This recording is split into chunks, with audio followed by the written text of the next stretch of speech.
important to say, I'm Israel high. Do you love Israel? You must love Hamas. You are Hamas. I'm Israel high. I'm Israel high. I'm Israel high. I'm Israel high. I'm Israel high. I'm Israel high. I'm Israel high. I'm Israel high. Oh, Israel not number one for you. Oh, anti-semitism. Israel, small nation. Israel, tiny nation surrounded by scary Muslims. Ah, you are anti-Semitism. You are Hamas. You are Hamas. No politics here. Say Israel number one. Tweet Israel number one. No politics here. No politics here. No politics here. No politics here. No politics here. No politics here. No politics here. No politics here. Say you condemn Hamas. Say I'm Israel high. Say you condemn October 7. You are Hamas. No politics here. No politics here. No politics here. No politics here. No politics here. No politics here. No politics here. No politics here.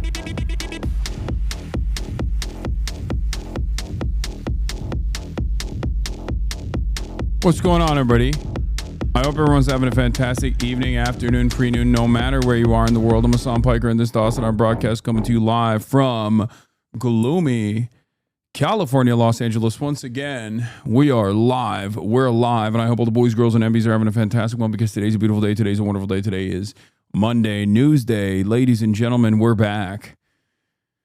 Woo, we are back. Holy moly, we are back. I am here. I am live. I am alive. I am doing the dang thing. There is so much that has taken place in my personal news. It is, ladies and gentlemen, it is 7/21/2025. Okay. It's July. You think the noise gate is off? No, it's not. It's July 21st, 2025. Yeah, I don't think the noise gate is off. I think it's a little bit different though, because it's a different. I have a different PC on, for the record.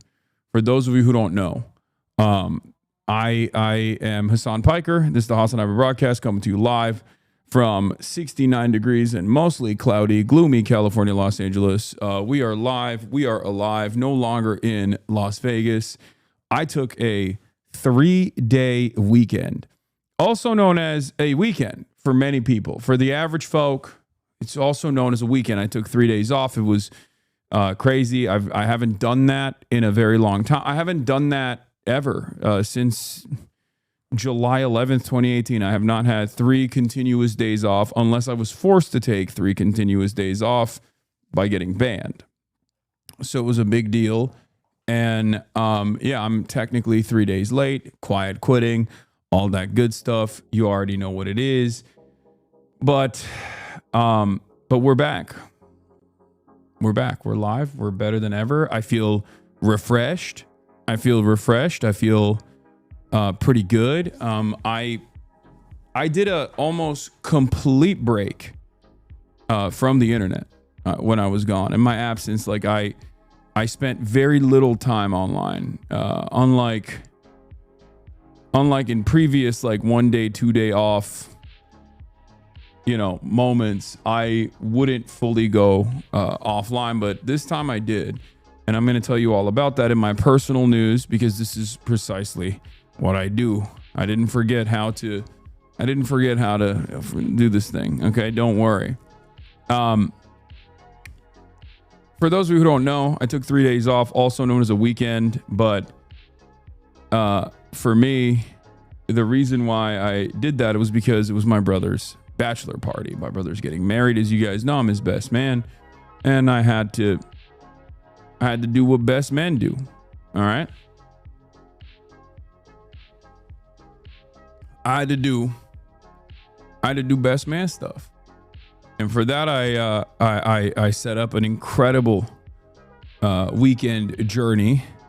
Shouts out to the team. Hannah played a big role in that, of course. And the HasanAbi gaming team was obviously working in real time.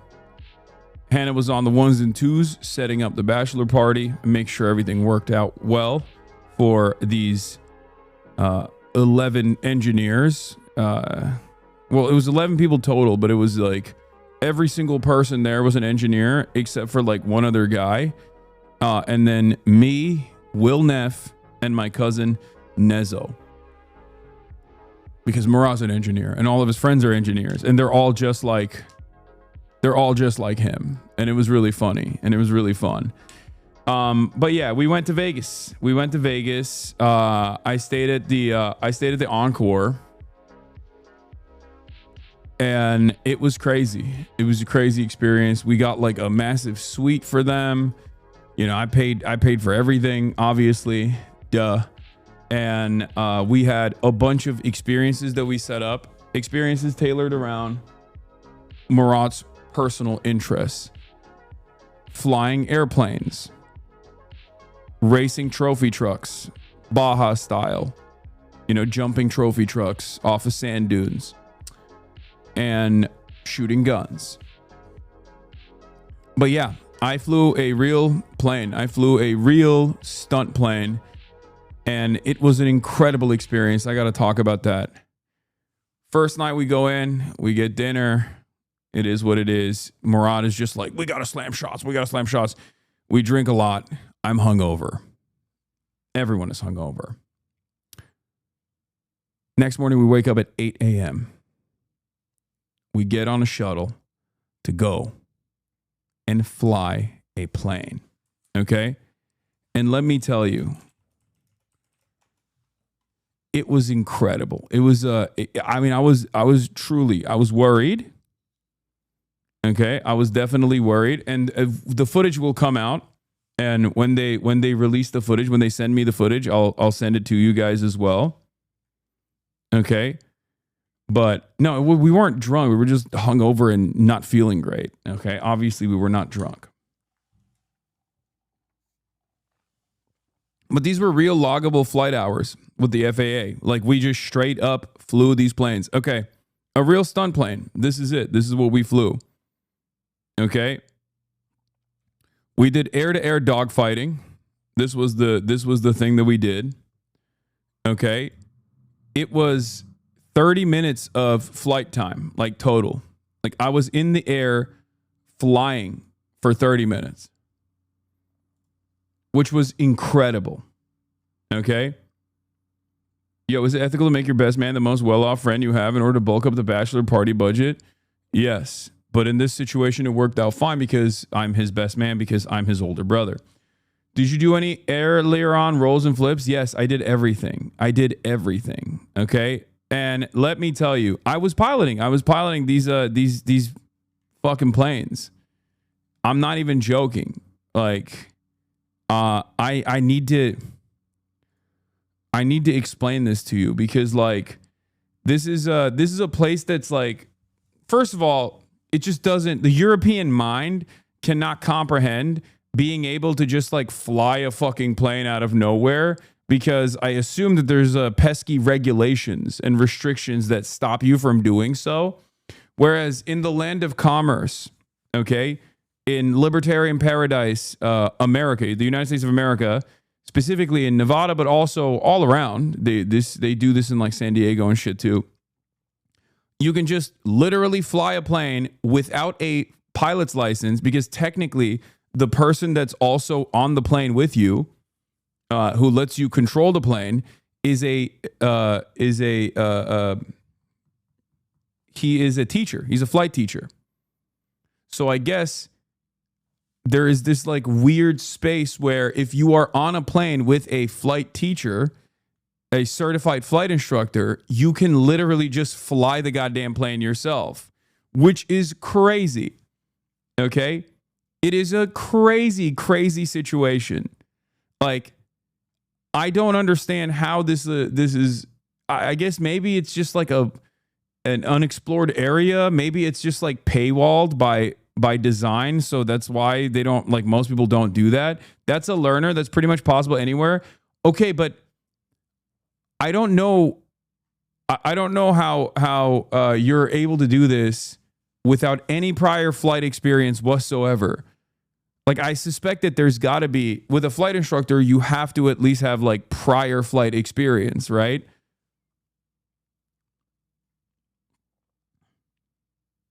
Did your simulator experience kick in? No, this was so totally different, because I will tell you this. I will tell you this much. Okay. I will tell you this much. So this is the fucking plane. Okay. It's not very big. It's not a very big plane. It's like there was a moment, the scariest moment for me was when we lifted off, when we left the airfield and we were flying and we're going up to like 5,000 feet, right? And there's 3 other planes ahead of us. And these are all stunt planes, right? These are planes specifically designed to do stunts, so they can just like, they can do more than what a fighter jet can do. Basically, it's not as fast, I don't think, but it's like they are designed specifically for stunts. So they're designed to stall, for example. Like if you crank it too hard, it stalls, but it's fine. You can recover it. All this stuff, like heavy G turns. So basically, when we were flying up, there was a moment where I looked around, because you can see everything, right? Because it's like, right, this is all open. I was looking around. I was looking up, maybe like 1,000 feet above or a couple hundred feet above me were the 3 other planes. And I was looking down and I thought to myself, oh my God, I am currently in a fucking bicycle. Like I'm in a motorcycle in the air. How is this even possible? Okay. I'm literally floating in the air. It doesn't feel the same as like being on a plane. Okay. I have no fear of flight. I don't really have any fear of heights either. But it's the difference between not having a fear of heights and then going up to a skyscraper with like one of those like glass box, with the glass box where you can like look down and see under your feet, the ground super far away. You can like barely make out people like ants. It's kind of like that. Okay. So I'll tell you this much. That was the terrifying experience. When we first were flying up, and we hit turbulence, and when you hit turbulence in one of these bad boys, let me tell you, you fucking feel it. Okay. If you've ever been inside of a Cessna and you've hit turbulence inside of a Cessna, you're probably already aware of this to a certain degree. When you hit turbulence in this, it is the most terrifying experience. You just drop. You just straight up go boop. Okay. But in any case,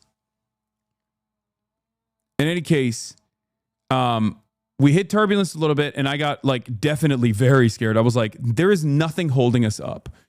Like in that moment, I can hear you screaming in the head. No. I was super cool, calm, and collected because I was being recorded the entire time, so I had to be. Okay. But basically, in my mind, I was thinking, we are being held together by will.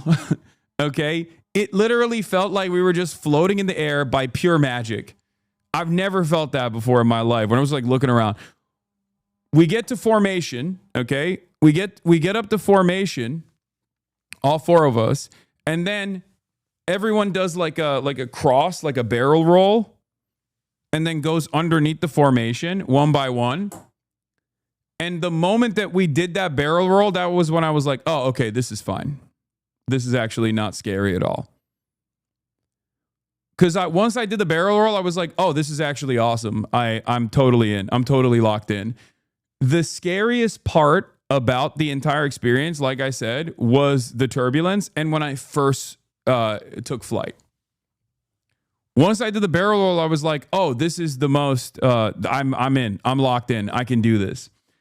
And what's really interesting about all of that, what's really interesting about this experience overall is that, like, obviously it was yet another thing where I was like nervous to do it at first. And I was just like, ugh, I don't want to do this, blah, blah, blah.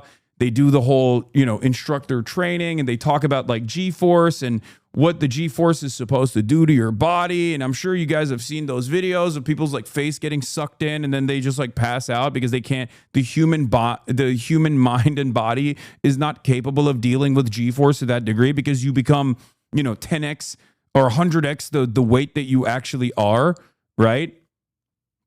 Or wait, is it 1,000? So like if you're 200 pounds and you're doing 10 G's, you're literally 10x. No, not even 10x. It's like 5 to 10x, right? Something like that. So you're 10xing your weight. You all of a sudden have 10 times the gravity.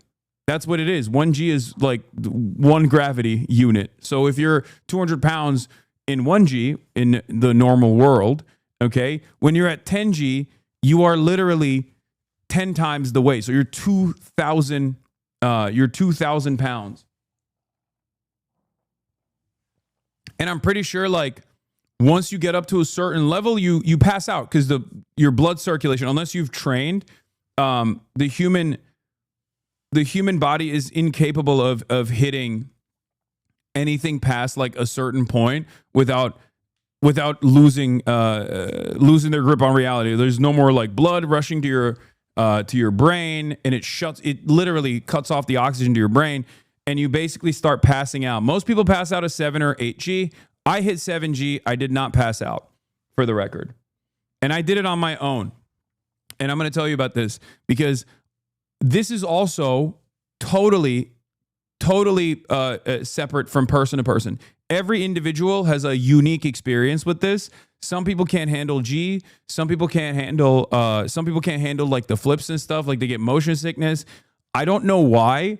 This was like sumo Hasan. If you guys remember when I just like locked in when I was sumo wrestling for the first time and it just felt organic, I swear to God, it fucking felt organic when I was flying this thing. I don't know how. I don't know why. I was legitimately worried because like I was too big for the plane. I was already too big for the plane, but basically what the moment that you go up there, they line you up, right? You're supposed to do dogfighting in the air, and it's like laser tag. The yoke has a trigger on it. Once you pull the trigger on the yoke, if you have the bead on the other plane, and you're only supposed to do it from behind. You're not supposed to do like head to head because obviously that could potentially do a collision, and you're not even supposed to do that in real world combat anyway, or at least that's the way they explain it. So like the goal is always to get behind the other person, and have them on your sights, and then pull the trigger. And when you pull the trigger, if you actually successfully hit them, their plane will emit a cloud of smoke. Like it just like releases a little bit of smoke. It like auto triggers. It's a smoke pop. And then they simulate a downing by doing a barrel roll, all the stuff. So we got up there, you line up and you do a pass by. And then after you do a pass by, the pilot says 3, 2, 1, you have the controls. So basically, once you have the controls, you're controlling the plane. Like that's it. That's you. You're just flying the plane, and you can do whatever you want. You try to hit a hard right or a hard left. You try to do a barrel roll. You do some evasive maneuvering, and then you try to get behind the other person's plane, and then you literally fucking try to hit them.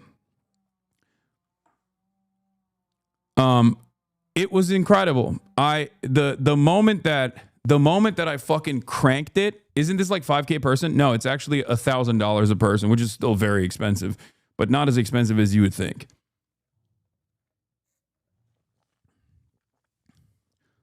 So basically, the moment that you crank that yoke, you pull it back and you go above and you hit and you see like the G-force on the there's like a odometer thing in front of you, and you just feel it. It is an incredible experience.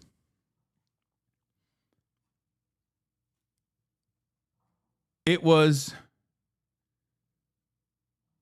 incredible. Okay? It was an incredible experience. I don't know how to describe it, but it was I guess I'm a adrenaline junkie to a certain degree now. Who got the highest G-force? I don't know. I think like if you ask, they can hit 10 if you want. They can hit 10 for you if you want. I said no, I didn't want that. But I personally hit 7. But we'll see all of that in the video with all the details and all the data because they send it to you. They haven't sent it yet. I won my dogfights. I won 2. I lost 1. It was 3 dogfights. And my opponent actually bailed after the second one anyway. But it was an incredible experience overall, straight up. Will was dying. Will is not built for flight. I mean, he's very capable of doing stuff with his own body as long as he's like in control. But he very openly was like, this is not for me. I'm only doing this because I love you, Murat. It's fine. Like, he did not want to do this. We forced his ass and he was not having a good time. Okay. He was not having a good time at all. You could probably handle higher with training if you can pull 7 Gs. Yeah. You know, he would have lost 50% of fear in on a plane accident. How dare you? This is a land faring build. Yeah.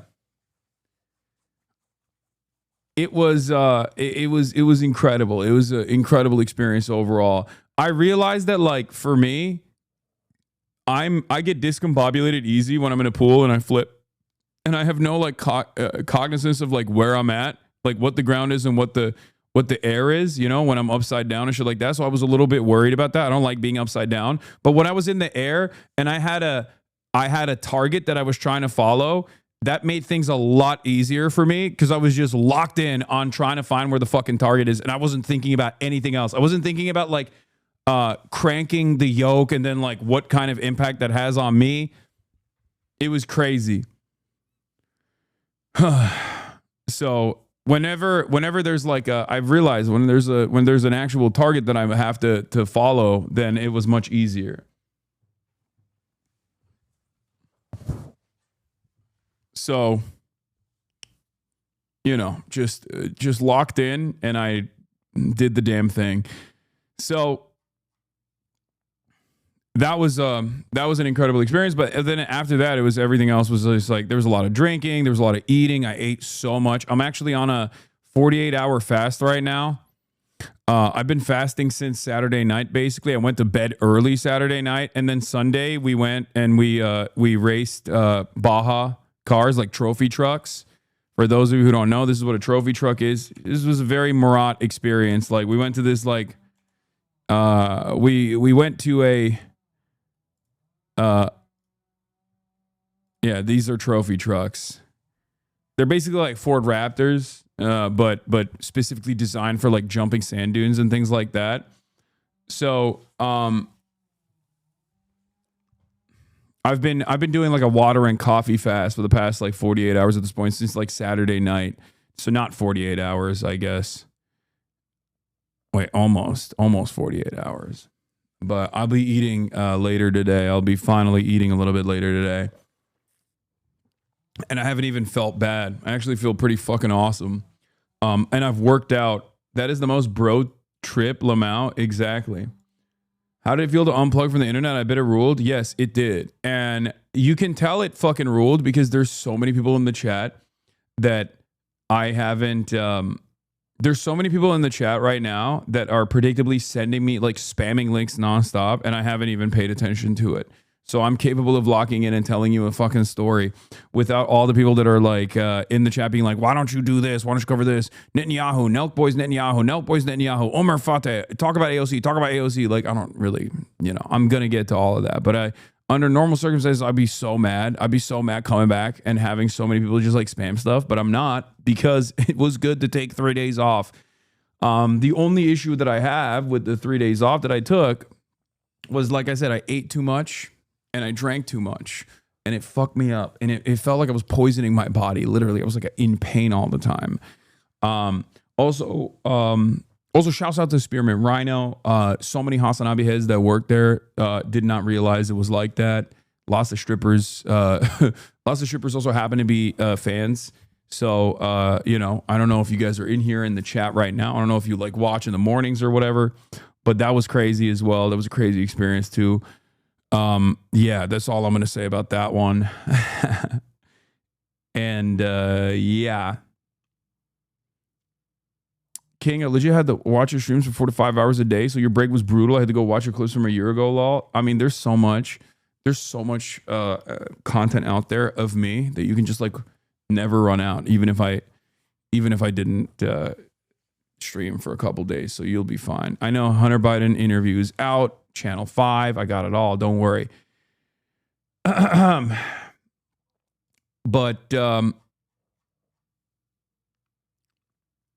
yeah, would you have Omar Fateh on stream? Yeah, I'm working on it. Don't worry. But the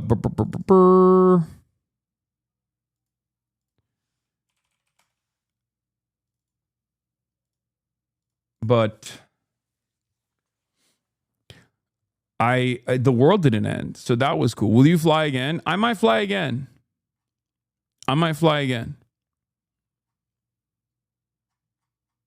actually do it again because it was definitely a lot of fun. I might do some. I don't know. Maybe I'm a adrenaline junkie because like I realized I was thinking about this because my brother is doing actual flight school, and he also drives motorcycles, and I constantly get on his ass about this. I'm like, dude, what the fuck are you doing? You're like about to get married. You're going to have kids one day. Like, what's wrong with you? You have so much to live for, and you're just like kind of throwing it around. And he was like, dude, you're the last person who can criticize me on this. Your job by design puts you in harm's way every single fucking day. Like, you're calling me an adrenaline junkie. You're a fucking adrenaline junkie. And I had never thought about it that way because I'm like constantly sitting here. So in my mind, I'm like, adrenaline junkies? No, that's when you like jump off of a fucking bridge and you do bungee jumping or skydiving. I had not considered that like, going to a protest and getting fucking shot at is also adrenaline junkie behavior, which I still think is not because it's my job. You know what I mean? But basically it was, I don't know. It's, I guess it kind of is in some way. Protest the bungee pipeline. Yeah, I mean, my point is, I do enjoy going out to protests and things like that, and I do enjoy how alive I feel when I go outside and am in a contentious situation, in a scary situation that maybe other people might not feel so comfortable being in, So, who knows? You were a little excited at being shot at, though? I mean, it's fine. It's not that exciting. Streamer to MotoGP racer. Yeah, I mean, the problem is I was going to do that. I was going to do GP4 for Squeezy, as you guys know. My French friend, Lucas, also known as Squeezy. I was supposed to do his GP4 tournament, but I was too wide to fit in the cars, Formula 4 cars, so I wasn't able to do it, which is the reason why it's Ludwig doing it in my stead with Michael Reeves, which is a great team, and that'll be a lot of fun. And I'm obviously going to be covering that and going to France for that, but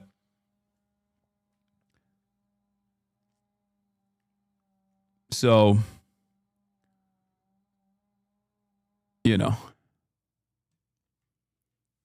sorry if it's already been mentioned. You're going to cover AOC's pro-Israel vote. It's not in the title. No, I'm gonna shelter you from AOC because I'm gonna defend AOC. No, of course I'm gonna cover the AOC vote thing. It's very stupid and wrong. And what she did was ridiculous. And I'm gonna, of course, talk about it. It's a huge deal.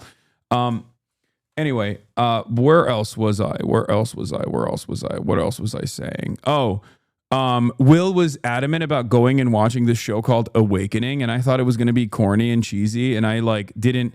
I'm not like a big theater boy, but we went and we watched it, and it was actually pretty good. I swear to you, the funniest person. Hasan didn't take edibles. He's the only one who didn't take edibles. But we were all there, and Hasan's like, I'm gonna fall asleep, dude. I'm gonna fall asleep, dude. I'm gonna fall asleep. 20 minutes in, this fake ass real theater kid, don't let him tell you anything else. Don't let him tell you anything else. He's got the theater in his fucking heart, in the cockles of his soul. Dude, he's in there going, no, dude, I'm gonna fall asleep. 20 minutes in, this was him. And he just kept going, I'm awoken, dude. I'm awoken. It was great. Dude, Awakening was phenomenal. It was. It really was. It was amazing. And we had a great time. I didn't even do any drugs for it, and I still had a great time, honestly. Yeah, I was awoke. I was awoke as heck. Awakening. So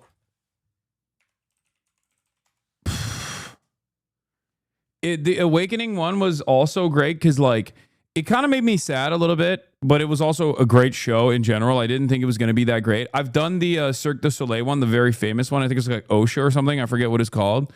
Maybe named OSHA after all the violations that it has for Cirque du Soleil. The Cirque du Soleil dancers that go through these like. Oh, sorry, it's not OSHA. It's O. I've watched that one before with my mom and dad, and that one is like crazy. The stunts are crazy and whatever. Awakening was more like technical. It was more, costume design was incredible on Awakening. The production was incredible on the Awakening one. But the dialogue was a little bit corny, but it doesn't matter. It was great. There was a little bit of like magic. There was a lot of light shows and things of that nature, but I really enjoyed it. I really, really, really enjoyed it. So, it was great. I told Will he needs to watch O if he liked Awakening that much though, because he would have loved O. So, damn,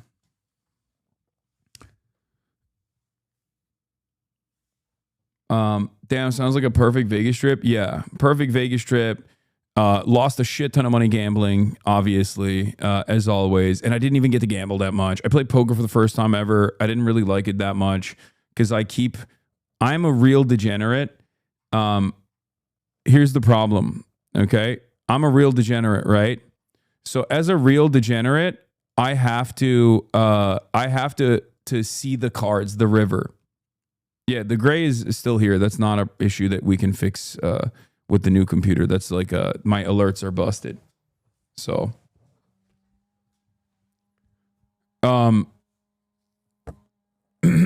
so as a real degenerate, I always want to see what the cards are in the river, so like I have to fucking play even if my hands are ass. Even if my hand is ass, I have to keep playing.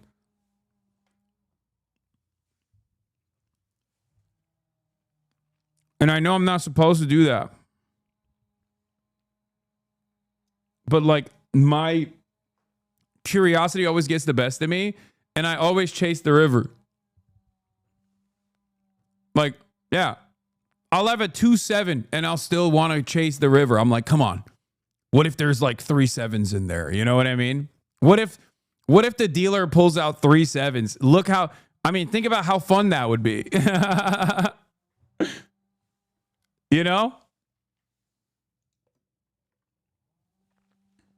That's not a real strategy. I know, man. It's because I'm bad. I'm bad at poker. And I am a bad gambler.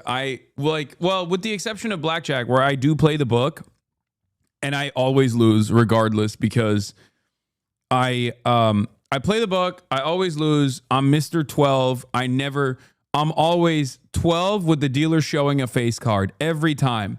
Back to back to back. I'm Mr. The dealer pulls out 7 cars to get to 21.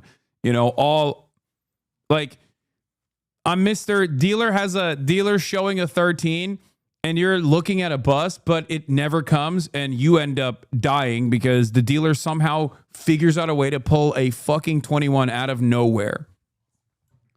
It's just how it is. And I know, and I would rather be who I am and be fortunate in the other aspects of my life and just like be bad at gambling. You know what I mean? I'm happy. I'm content. Gambling is not, for me especially, gambling is not to make money. Some people do that. Some people think that they can just like make money gambling. That's not a thing. Okay? Unless you're like a pure degenerate and you are, you know, weirdly autistic enough to be able to just like both count cards, but also simultaneously not get caught by the casino somehow. But watch your stream when you got to save scum and reload. Yeah. It is what it is. All right. Well, I'm back. So much to talk about. Feeling refreshed. Epstein love poem leaked on Wall Street Journal. AOC Israel vote. The JUBE puts 20 Nazis against Mehdi Hasan.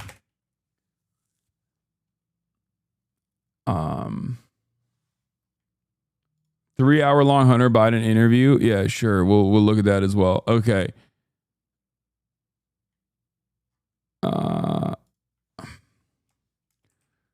Israel is still doing a genocide as AOC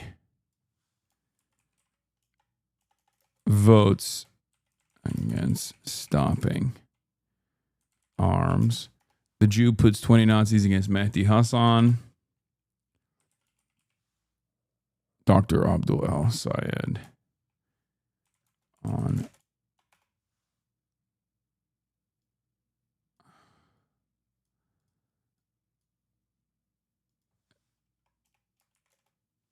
side.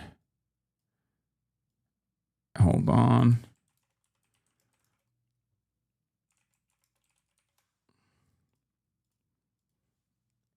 Okay.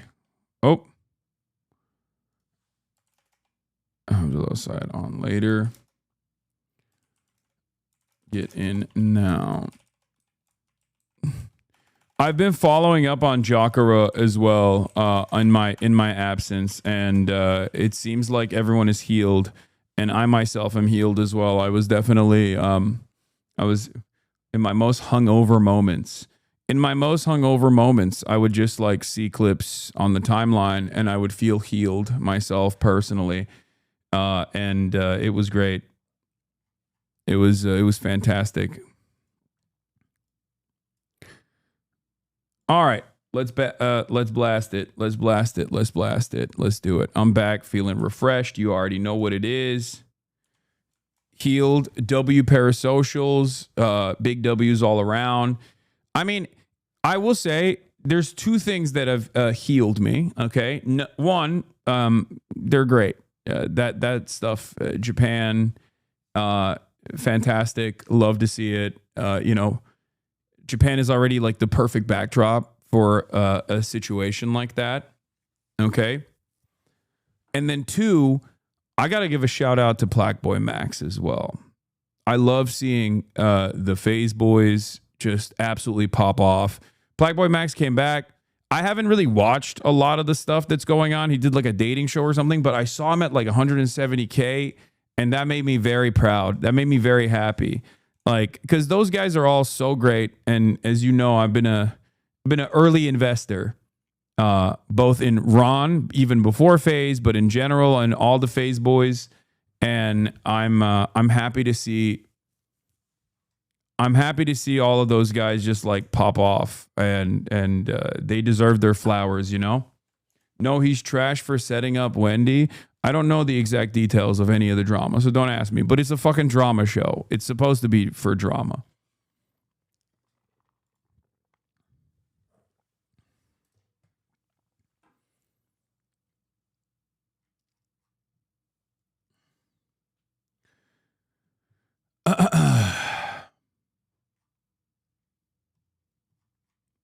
Blast off meme if you still need one. No, we already did it. I already blasted off. We know what really happened.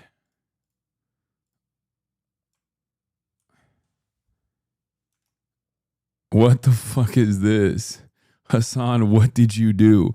All aircraft grounded at JFK due to emergency? What the hell? Did you catch AOC lying on social media about her vote on Greene's Israel funding amendment? She said she voted yes, but the record shows she voted no. I don't know how she's tried to defend herself on this, but it's an indefensible proposition for someone like AOC. For someone of AOC's status as like a leader, as a leader of is supposed to be a leader of the left in this day and age, in this time and space, like there's no excuses. And I think like there are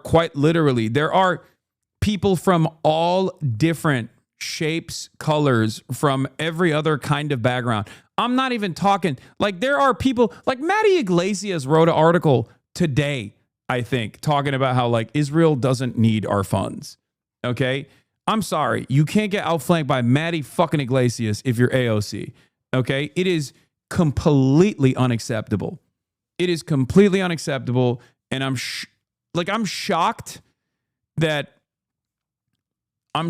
she's just not doing the thing that she does that leads her to make these decisions initially, which is listening and learning and doing standpoint theory and like hearing from all sides, right? Like this is the type of stuff that I think is just like really bad instincts. This is something that I've like criticized AOC on, especially when it comes to foreign policy before. And I'm like, I don't understand why she's just like doubling down on it. I don't get it. I genuinely don't understand it. Because like it is so obviously a bad fucking move. It's ridiculous. Like this is the type of shit that you expect from like Chuck Schumer, you know what I mean? Not AOC.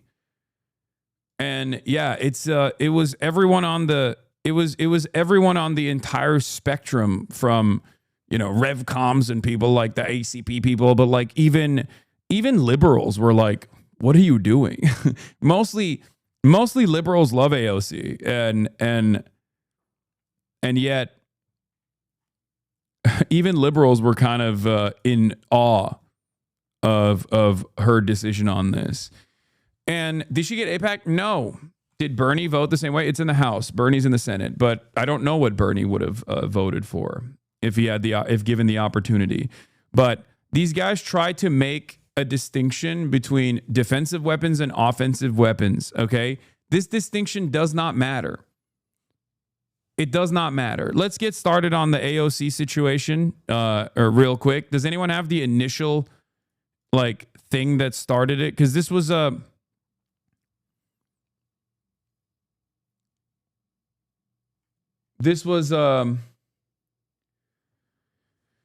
This started off with a Marjorie Taylor Greene bill, okay?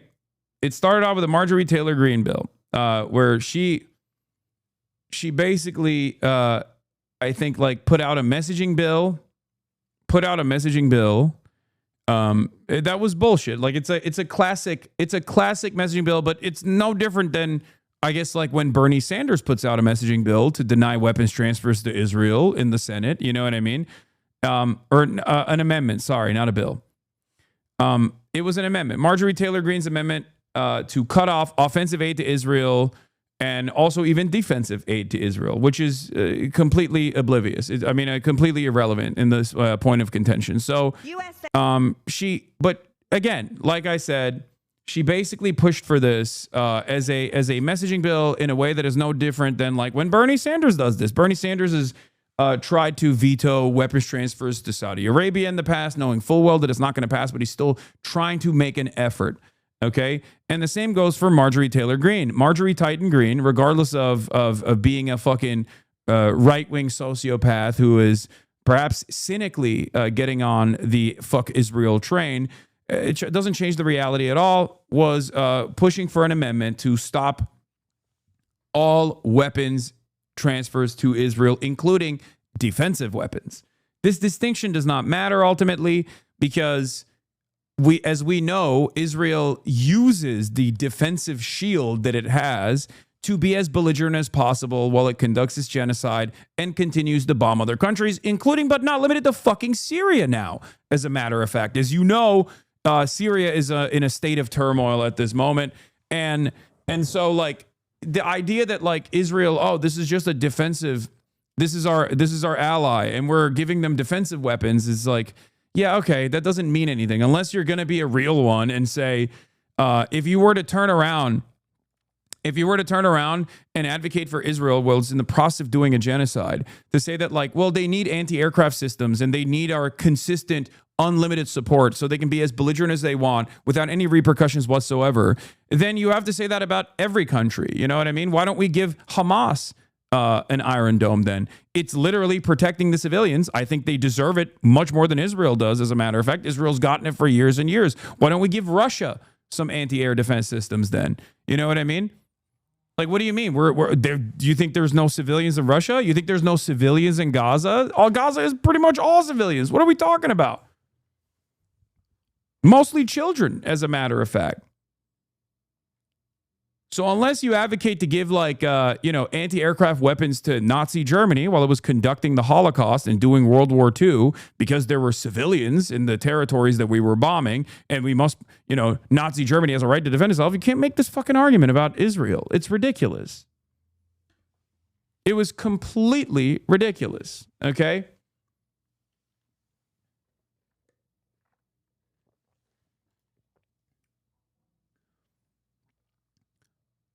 So let's get started on this here. Members of Congress speak on the House floor. Marjorie Taylor Greene and AOC's response and all that. Israel is a nuclear-armed nation, and they're less than $400 billion in debt. They are quite a thriving and successful nation. Their economy is strong. They're doing a great job for their people. However, the United States, the American citizens, are $37 trillion in debt. Yet we're continuing to send hundreds of billions of dollars in foreign aid constantly to foreign countries. This has to end at some point. Our problems here at home for Americans and the American taxpayer that are paying for all of this have gotten too large. And I also want to point out that Israel bombed a Catholic church in Gaza, and that an entire population is being wiped out as they continue their aggressive war in. I'm sorry, under no circumstances are you allowed to be outflanked on an issue of morality that, like, the overwhelming majority of the American public can see by Marjorie Titan fucking Greene of all people. This is a ginormous failure of the Democratic Party. This is not even a question. This should be a moment for the Democrats to, in unison, advocate for this exact same thing that Marjorie Taylor Greene is saying, so that Marjorie Taylor Greene looks like an outsider who is a hanger-oner on this issue, okay? What are we doing here? Even from a cynical, cold, calculated framework, if you're just interested in the politics of it all, if you're just interested in winning, okay, the idea that you would allow someone like this fucking psychopath to actually be the voice of moral clarity in American Congress is insane to me, okay? Obviously, we make different calculations here. We obviously consider this from the perspective of the humanity of the Palestinians that are being ruthlessly fucking slaughtered here, okay, by the apartheid state of Israel. It's completely unacceptable. It is completely inappropriate. It is such a disastrous failure of epic proportions that the Democrats are allowing the Marjorie Taylor Greenes of the world and the Tucker Carlsons of the world to basically be the thought leaders on an issue that 80% of the public is on board with, okay? This is ridiculous. This is completely ridiculous. That's it. The Diddycrats have did it again, okay? It makes no sense. It would be like if the Democrats were looking at the Epstein file saga and turning around and being like, let's not release them, actually. Trump is good on this issue, okay? It would be like that. You know, you have broad, unified support for serving justice to those who were involved with Jeffrey Epstein. And if the Democrats were just like coming out and being like, actually, nothing to see here. Haha, don't even do it. Don't even look at it. Look the other way, please. It blows my mind how bad the Democratic Party is. Oh my God. Not gonna lie, I thought you would defend her. What are you talking about? There have been plenty of instances where I've actually criticized AOC, specifically on this stuff. I am a fair assessor, okay? I grade politicians on a curve. I grade them as I match them up with what my expectations are of them, and my expectations are sound and reasonable. My expectations are not insane. I'm not demanding AOC do something above and beyond. I'm demanding that she does the fucking bare minimum, but then also, I guess, on top of that, be a thought leader, be a leader in this party, especially at a time when we know for a fact that the majority of Jews in New York, for example, voted for Zohran Mamdani over Andrew Cuomo. Zohran Mamdani was uncompromising in his anti-Israel position. As a matter of fact, he said he was going to arrest Benjamin Netanyahu. Okay? What are we doing? The proof is in the fucking pudding. At this point, any politician that has their ear to the ground, that refuses to recognize how much this calculation has changed, is not doing it because they're oblivious. They're doing it because they want the conversation to shift. They are trying to lead people back into a pro-Israel position. That's it. That's it. Gaza. Now, we are heartfelt about the October 7th tragedy, that when people were killed, innocent people were killed. However, at some point, the United States needs to recognize that Israel is a strong country. They are nuclear armed, and they are capable of defeating their own enemies. It's right to stop funding this. It is unexpected. I will say it is unexpected. I know everyone will say, AOC, I told you so, AOCIA, blah, blah, blah, blah, blah. Listen to me, okay? Many people who say that are completely oblivious to her past voting record, okay? There have been instances where she has voted consistently to like defend Israel and stuff like that, which is, again, a non-starter for many, for every congressperson pretty much. But today is different, okay? We are 2 years into a genocide, and the attitude has changed. The attitude and the opinion, the public opinion has changed, okay? It's unacceptable. It is unacceptable after 2 years to still stand in defense of Israel, to say, oh, there's a difference between defensive weapons and offensive weapons. There is no difference. Very mad at AOC. I think people are misunderstanding this amendment vote, though. It's not selling out or being an agent or anything like that. It's likely a cynical attempt to fend off attacks in the future statewide, nationwide elections. Bizarre and out of touch risk aversion. Yes. Bizarre and out of touch risk aversion. She ultimately voted against the funding package, but you can't fence sit this, and the justification she gave doesn't make any sense. No, it doesn't make any sense. That's what I'm saying. Exactly. I'm not saying she's AOCIA or anything like that. This is someone who is refusing to read the fucking room.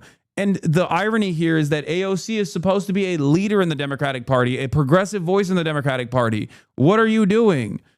I'm not saying she's like compromised by AIPAC or whatever. That's not my opinion at all. My opinion is this is a profoundly bad political move. Okay? It is a profoundly bad political move. It basically shows that her political instincts are still, after a couple years of being in Congress, her political instincts, especially on this stuff, is so bad. Your expectations of AOC is what led you to be shocked several times over because you listened to her words and not her actions. What? No, that is incorrect. My expectations of AOC are working within the confines of the Democratic Party and being able to read the goddamn room, okay? I am an incredibly fair critic of AOC. You guys oftentimes like you did with the Zoran endorsement, will go along with these narratives that like she is, CIA compromise, all this shit. Okay. That's not the case. It's something worse than that. Ironically enough, it's silly. Let's see what Felix had to say. Truly and shockingly stupid. Beyond the nonsensical distinction between defensive and offensive weaponry, the state of constant warfare with neighboring countries is putting us in so many self-defense situations. Why is the one country entitled to free refills? It's fucking insane. You would think it was the Bill of Rights. Israel has enough resources at its disposal for universal health care, a relatively gigantic military, and the ABDUL program. Do they just deserve free interceptor missiles more than other countries? I don't even think this is cynicism. AOC isn't a cynic. She's fucking stupid. A true cynic seeking to become the standard bearer of the electoral left would at least recognize the moment they're in. This is just pure idiocy and cowardice. That's what I mean. This is just a bad political decision for someone who wants to run for president. It is a bad political decision. It is the expectation. This is the expectation you would have. A bad political decision such as this one is supposed to come from the likes of Kamala Harris. It's not supposed to come from someone like AOC. Okay? It's just an incredibly bad political decision.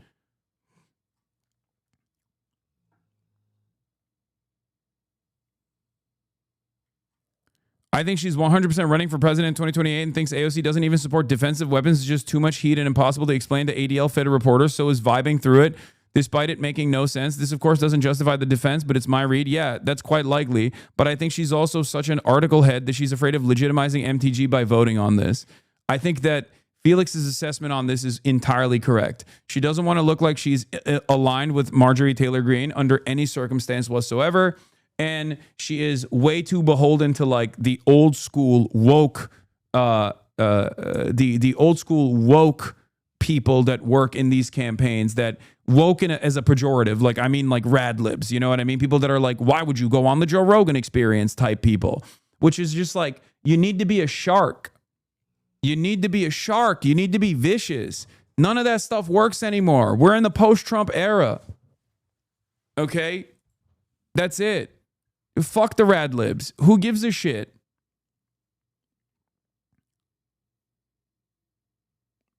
It does not make any sense whatsoever.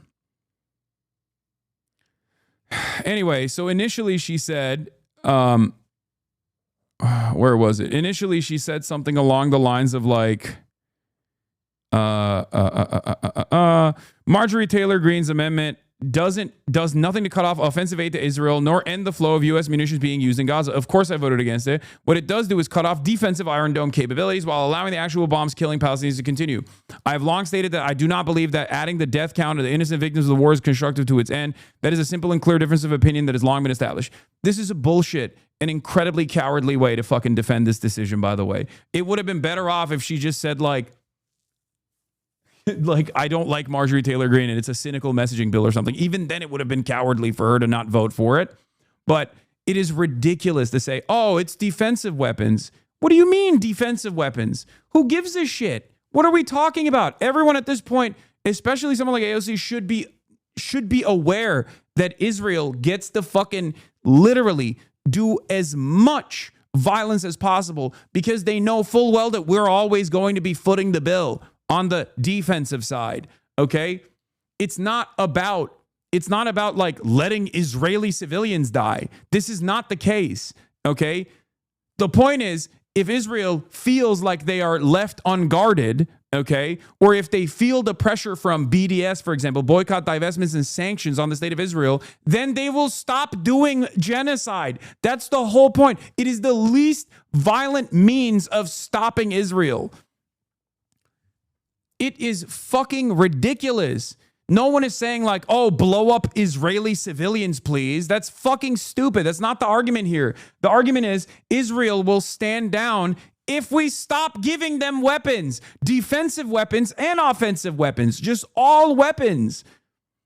And it's ridiculous because no one would make the argument, yeah, look, we were only selling Germany anti-aircraft ammo. It was just defensive weapons. It would be ridiculous. That would be a ridiculous argument.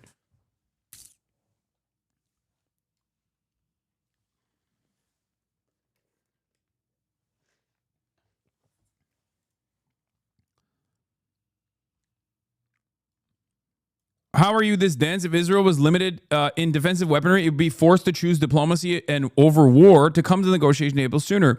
You think it'd be this reckless in Gaza if it knew hundreds of rockets were headed its way? So short-sighted is the case.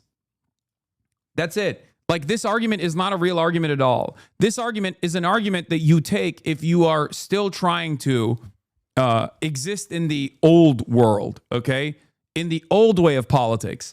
This is pre-October 7 politics. This is Bernie Sanders pre-October 7 being like, well, you know, Israel has a right to defend itself. It's done. That's over. It's especially over for you. This position maybe is not over for like a Kamala Harris, but for you, you're supposed to be the room reader. You're not supposed to be tone deaf. You're not supposed to be tone deaf to the fucking cries of the Palestinians. So I think it's just such bad politics. It is such bad politics.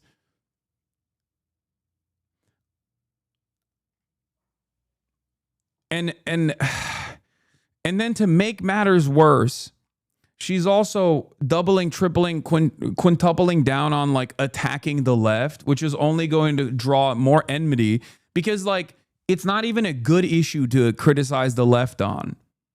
Because this is the one time when like liberals are fucking on board with this. You know what I mean? This isn't like oh, why aren't you advocating for seizing the means of production and or why aren't you advocating to like fucking do military intervention in Israel or something? You know what I mean? Like, that's not like the expectation here is for you knowing full well that this bill is not even going to this amendment is not going to pass.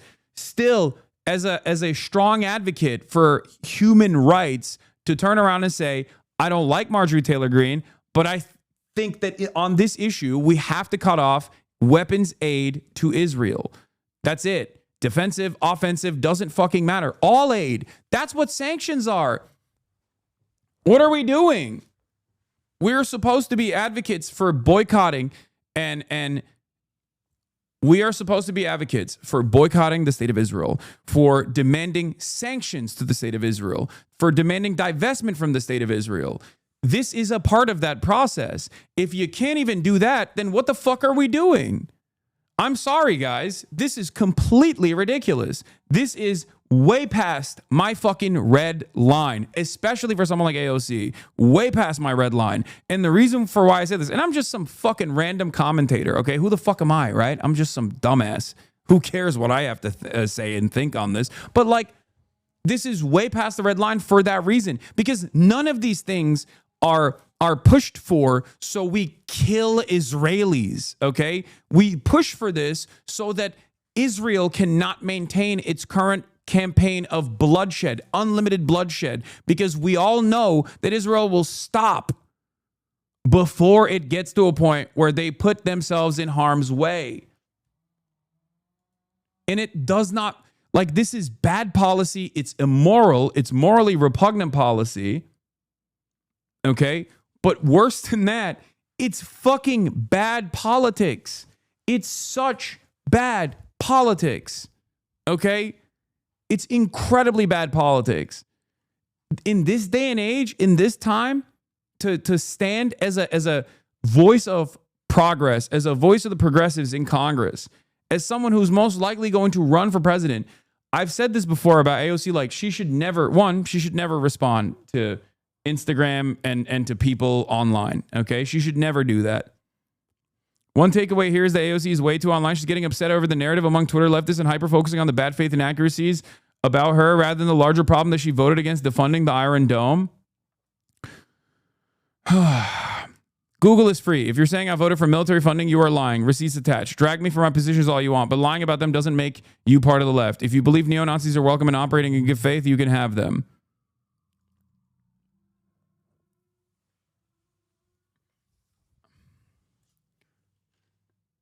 This, by the way, is the overall package, but she voted against the amendment.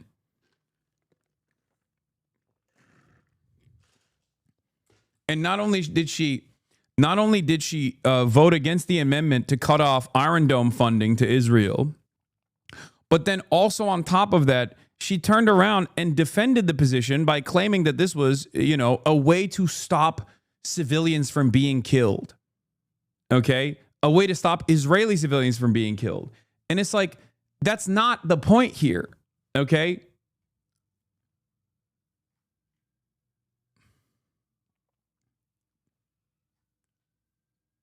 That's not the point at all. And also, on top of that, she's throwing her closest allies in Congress under the bus. If you believe neo-Nazis are welcome and operate in good faith, you can have them. Rashida Tlaib and Ilhan Omar and Summer Lee voted for this. Is Rashida Tlaib, Ilhan Omar, and Summer Lee saying, like, we love neo-Nazis? That doesn't make any sense. That doesn't make any sense. And Al Green, too. Al Green as well. Is Al Green on board with neo-Nazis? No. Why is Al Green a long-standing, old Democrat, old school Democrat? Why is Al Green on board with this amendment, but AOC is not? It is completely unacceptable. Okay? Every single person in the Progressive Caucus should be on board with this. Greg Kazar should be on board with this. Every single person in the Progressive Caucus, including AOC, should be on board with this. This is completely unacceptable. Okay? This is not a single issue thing. Okay? Not that it matters. It's a fucking genocide. So obviously being single issue on the genocide is perfectly fine. But this is this is yet another instance where it's both bad policy and bad politics, okay? It's good policy to cut off weapons transfers to Israel entirely, okay? That is the only way that Israel will be forced to stop. It's good politics to be anti-Israel in this day and age. Not only is it moral, but it's also good politics because that's what people want. It is a way to communicate earnesty. That's why cynical actors like Marjorie Taylor Greene take advantage of the lack of interest in the Democrats here and make themselves look like leaders in this movement. I think they're not entirely wrong that the pulse of the country is not yet at the removed defensive system stage. They will get there eventually, but this stupid fence sitting makes no one happy. No, that's ridiculous. There's a way to communicate this, okay? There is a way to communicate this. You're wrong. Okay, I think Marjorie Taylor Greene is unironically closer to the fucking pulse of the average person than AOC is on this issue. It is shocking to say. You are wrong. Americans don't want fucking any aid going to Israel. What are we talking about?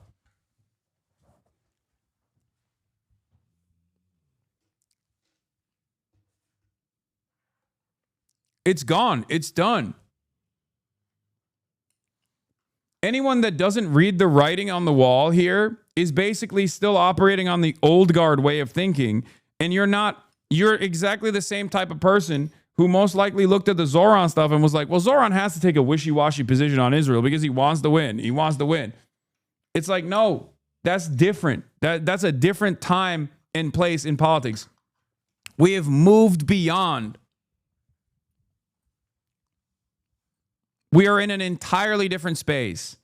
The zeitgeist has shifted.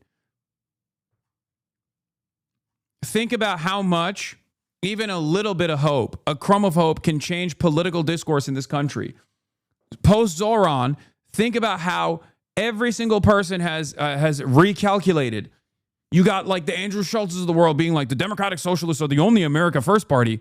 Like, think about that. How did that happen? How did that happen? How did we get to a position where the Democratic Socialists are seen as like the saviors of the Democratic Party by broad Democrat Party voters and the base of support? The Debras, the Barbaras, all of these people have decided that saying fuck Israel does not matter. And now MAGA is dominating the fuck Israel tip. It's crazy.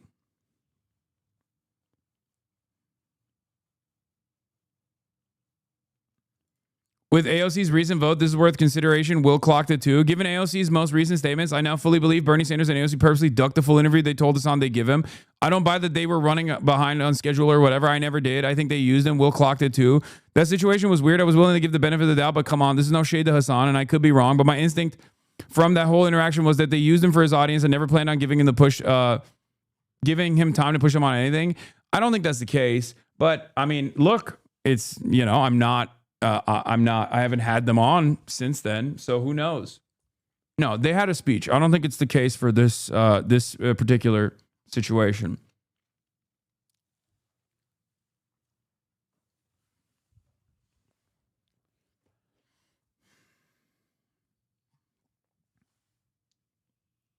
I have. I will. I will continue to try to have them on.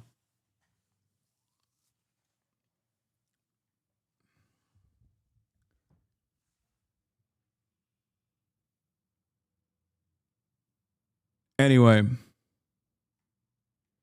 she bailed on you at the DNC. Don't fall for this shit. No, that's not the case. Yeah, Bernie's private messages on Israel was also fucking terrible too. I didn't get a chance to talk about it either, but I mean, look, Andrew Cuomo, here's with audio, okay? Andrew Cuomo is at a Hampton synagogue talking about how he lost because Jews voted for Zoran. Was a shock to me. Hold on, I gotta pee. I never saw it coming, frankly. And I lost, and it's embarrassing to lose, and it hurts to lose, and the way it happened was even worse, because all the polls had me up 15 points. And all the geniuses say, you know, you're up 15 points, you want to play it safe, and he was nowhere on the radar screen, Mamdani, just nowhere on the radar screen. So we played it safe. I didn't engage him. I didn't debunk him enough. I wasn't aggressive enough, which is really ironic because all my life I'm too aggressive, I'm too combative, I'm too tough. And then on election day, there was an historic turnout that nobody has ever seen anything like it. There was an explosion of the under 30 vote. Under 30 white socialists who voted 3, 4, 5 times what anyone had ever seen. And that totally changed the numbers. There were about 100,000 young under 30 who had never voted before.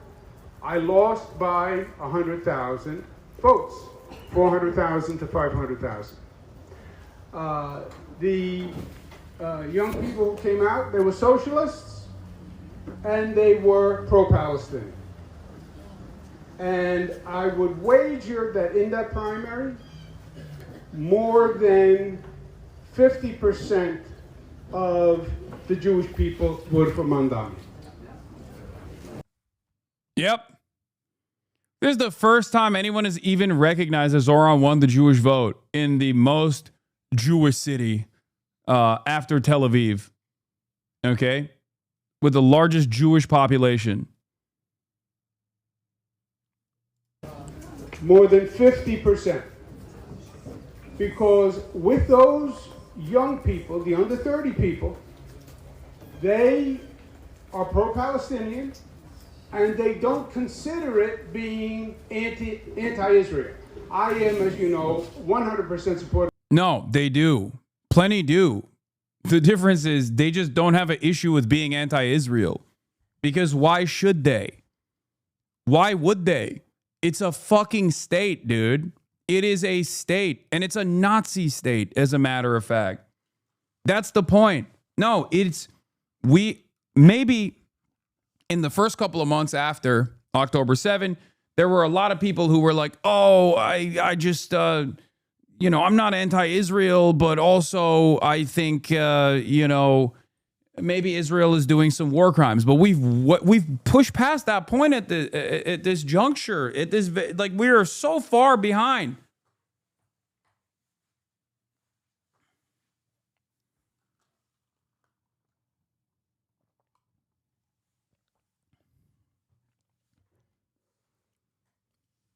Especially depending on who you're talking to. What if this genocide thing is all in your head, though? Great question. Don't think Trump or the UK like genocides or killing babies seem unlikely. Maybe you're just mistaken. Yeah, no, totally.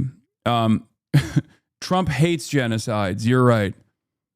My moral compass is Donald Trump. If Donald Trump doesn't think this is a genocide, then it must not be. Thank you. Or the UK, which is even funnier. They do love child murder, first of all. They love it. Our entire countries were designed around it. 13 colonies for the UK, America, indigenous genocide. You know, we did it.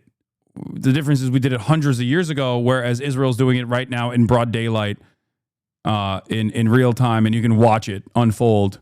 And you can talk to the people who are literally victims of it. There's a horrible counter argument, chatter.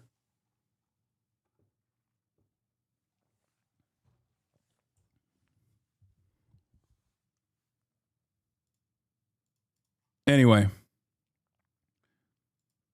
welcome back to the internet. Don't you miss the break? No. I mean, I expected this. I expected to be here. I expected to come back. I think I'm dealing with the ridiculous reactions coming from people much better. It's not the end of the world. It's not the end of the planet. I'm happy to be back. I love my job. I am the most fortunate person on the planet. In terms of being able to communicate my perspective to tens of thousands of people every single day. And, you know, that's it. I'm happy. I'm glad that I took a break, though. It definitely helped. Of Israel, I went out and I spoke to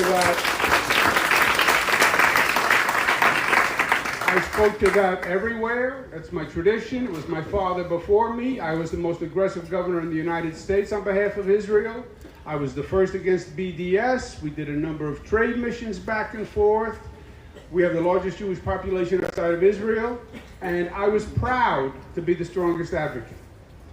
But many, especially younger people, don't consider saying anti-Israel is different than being anti-Semitic.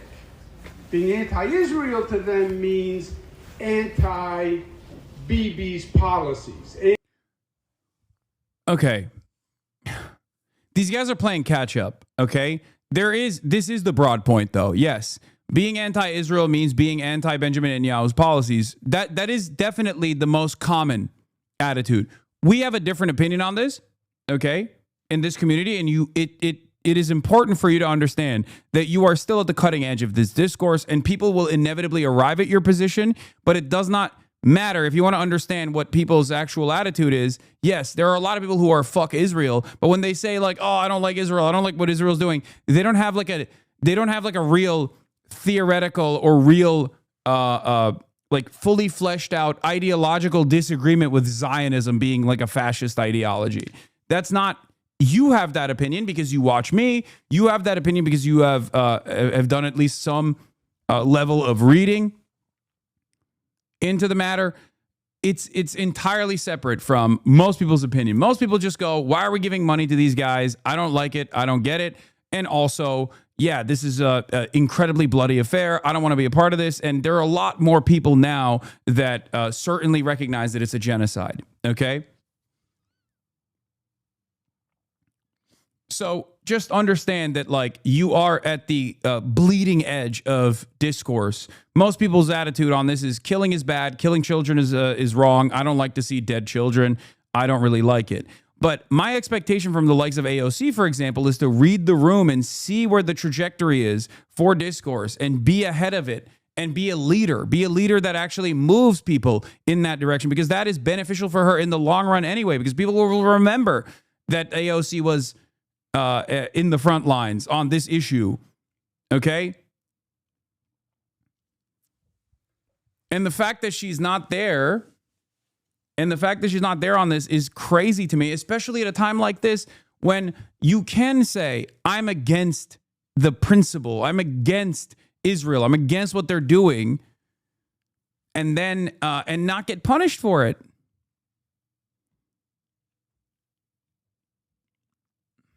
Anti-Israel government policies. And they are.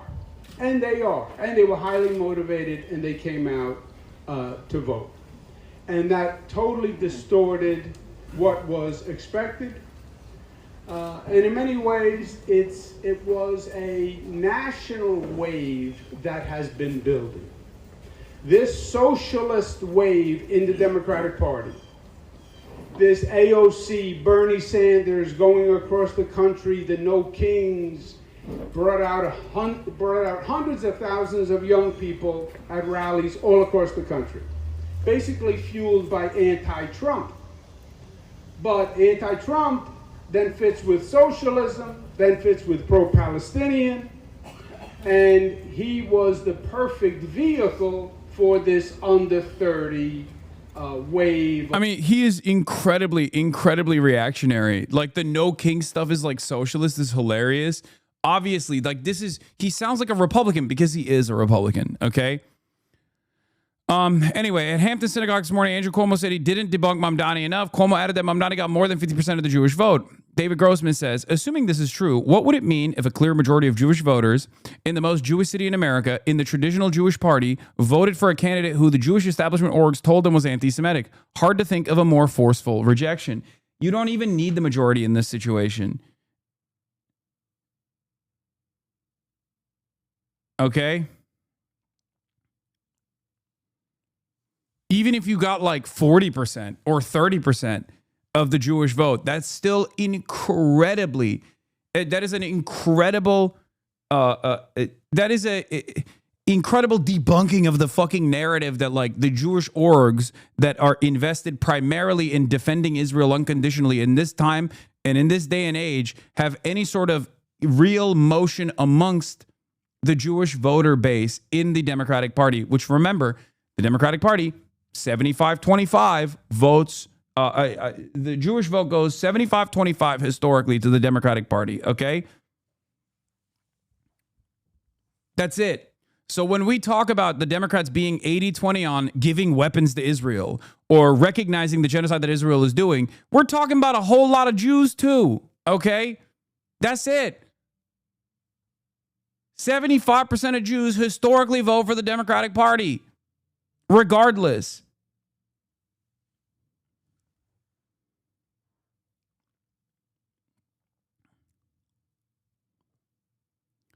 During the primary, I was careful to say what polling showed, that Cuomo had 30% of the Jewish vote and Mamdani had 20%. For Cuomo to claim he lost the outright majority is a pretty huge shift.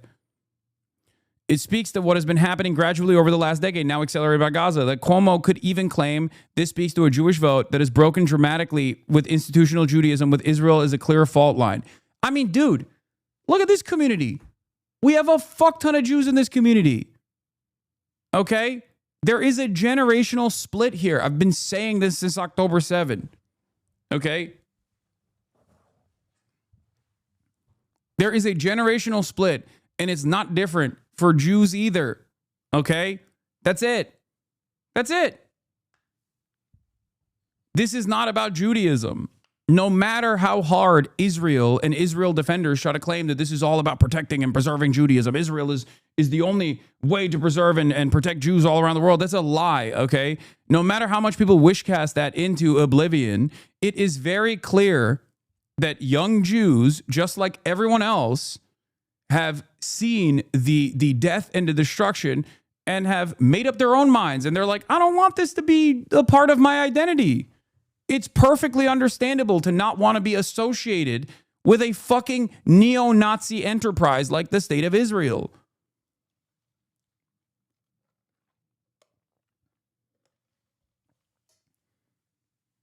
That's it.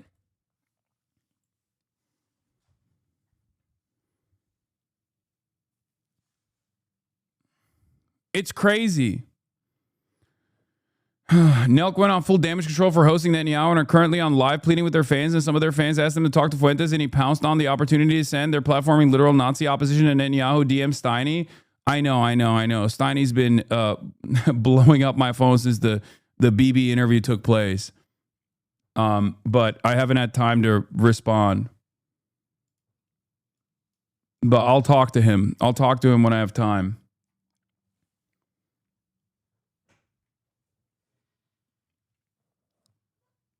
Not just young Jews. Did you see the interview with Mandy Patinkin and his wife? Brought me to tears. Yes. Yes.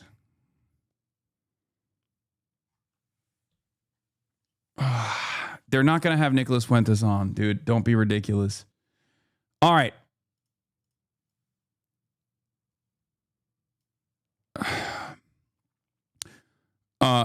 Tarek Kenny Shawah says, my friend Shabarex and El Gindi, Dylan Saba, and Khaled El Gindi, and others have explained at length why the Iron Dome is essential to Israel's shield of impunity. What I find insane is that one could call what Israel's doing in Gaza a genocide and still vote to fund their military in the same breath.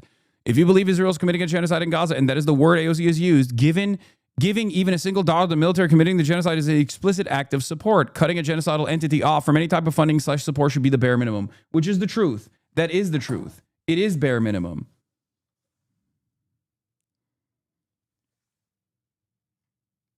It is bare minimum. It's ridiculous. Hold on.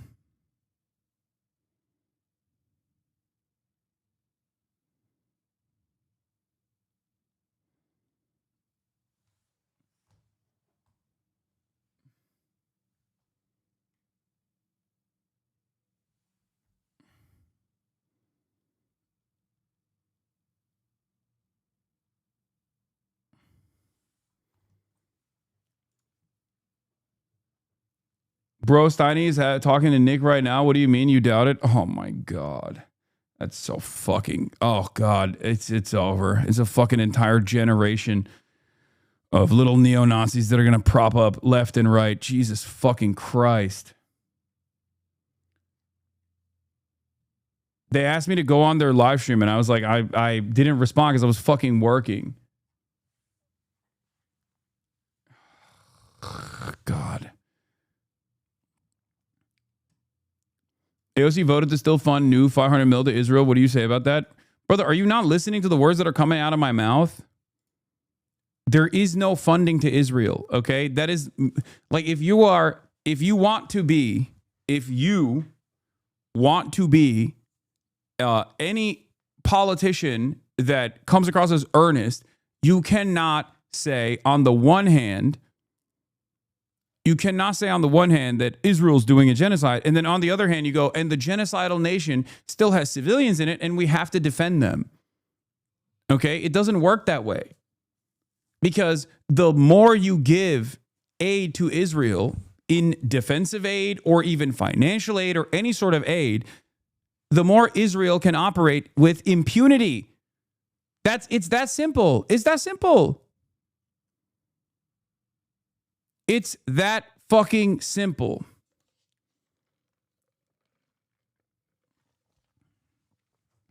That's it. To be clear, should not vote for the funding. Doesn't make our stupid and bad vote any better. I think that if you're not gonna vote for the funding, for you to come out and take a decision like this one makes it even dumber against one of the amendments. Okay? Like, that makes it even dumber overall. That shows terrible political instincts. Like, it just doesn't make any sense.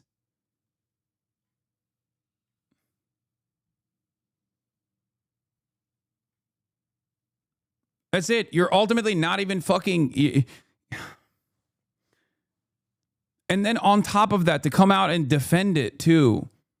And to be like, Israel has a right to defend itself is ridiculous. No, it does not. It does not. It does not. It does not. If they want to defend themselves, they can do so with their own fucking weapons. We've already given enough. Okay? The idea that, like, Israel has a right for us to defend it whenever it does incredibly violent things to every other country in the region is fucking insane. It's not.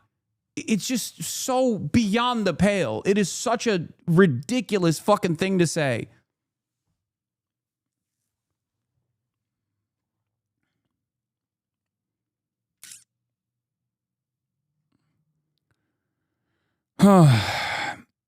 He's a madman. Trump's team frets about Netanyahu after Syria strikes. Bibi acted like a madman. Oh, welcome back, Brandon, by the way.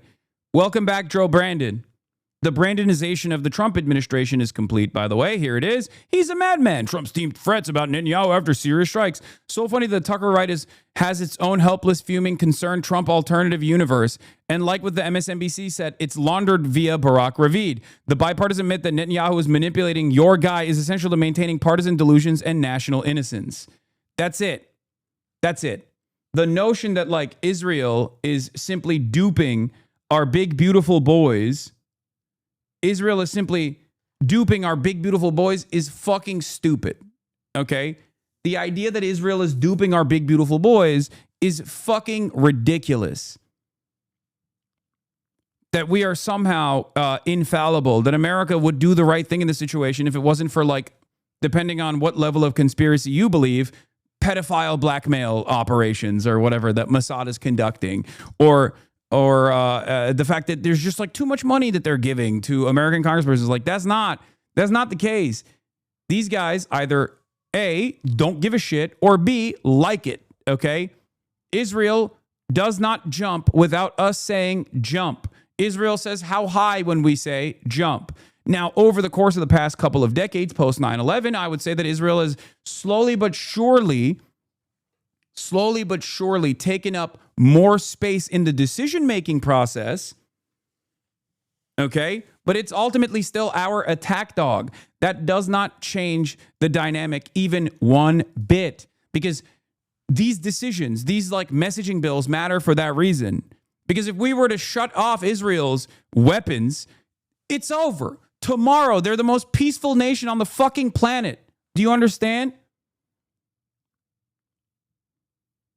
That's it. That's it. White House Press Secretary Caroline Leavitt says President Trump was caught off guard by the Israeli bombings in Syria and on the church in Gaza and spoke to Netanyahu in both cases and asked him to rectify things. Fucking bullshit. Oh, man. Oh, dude. The Brandonization is complete.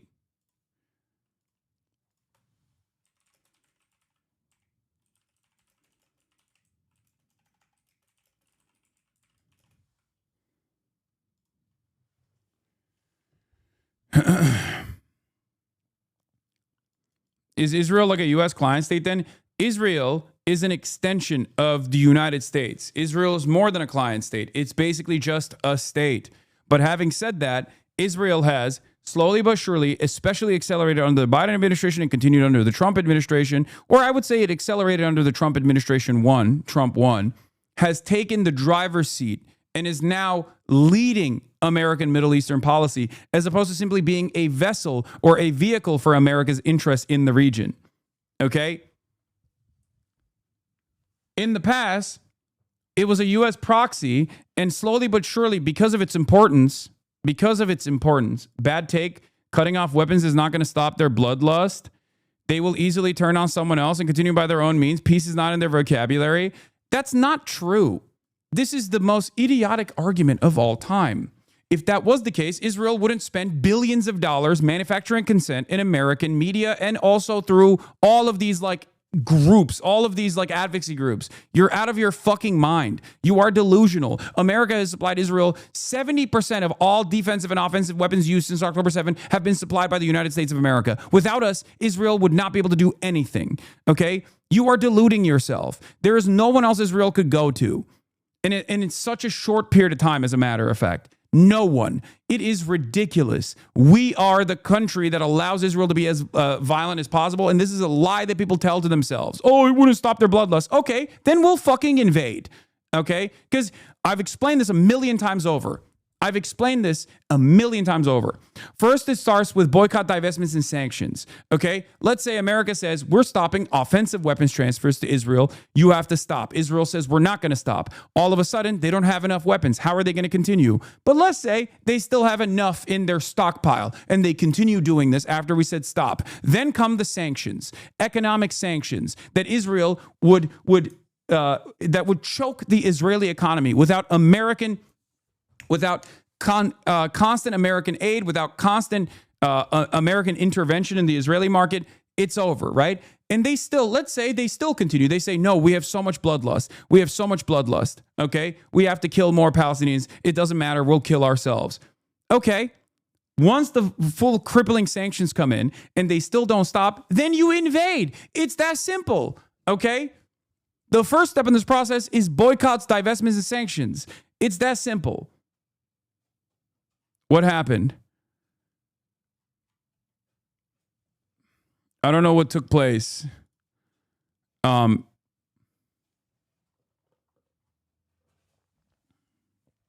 was a weird graphical glitch. Purple screen. Okay. Regardless. Listen to my words. Okay. Listen to my words. It never has to get to that point anyway.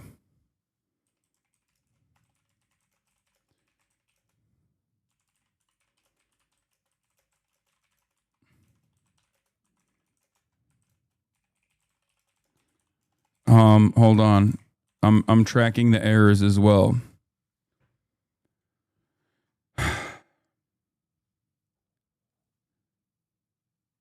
I hope you guys understand.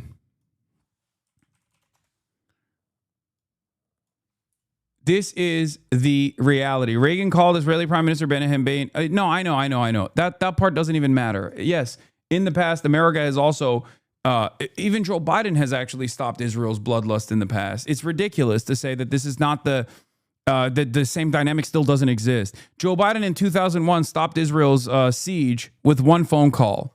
Okay? With one phone call. That's all it took. Anyone who acts as though Israel can continue this genocide without American and Western support is deluded, is lying to themselves. Okay? You are lying to yourselves. I don't know why, but it's just not the truth. Oh, 2021. Sorry, did I say 2001? Joe Biden stopped Israel's siege in 2021 with one phone call. That's all it took. Ronald Reagan did the same. George H.W. Bush did the same. That's all it takes. That's all it takes.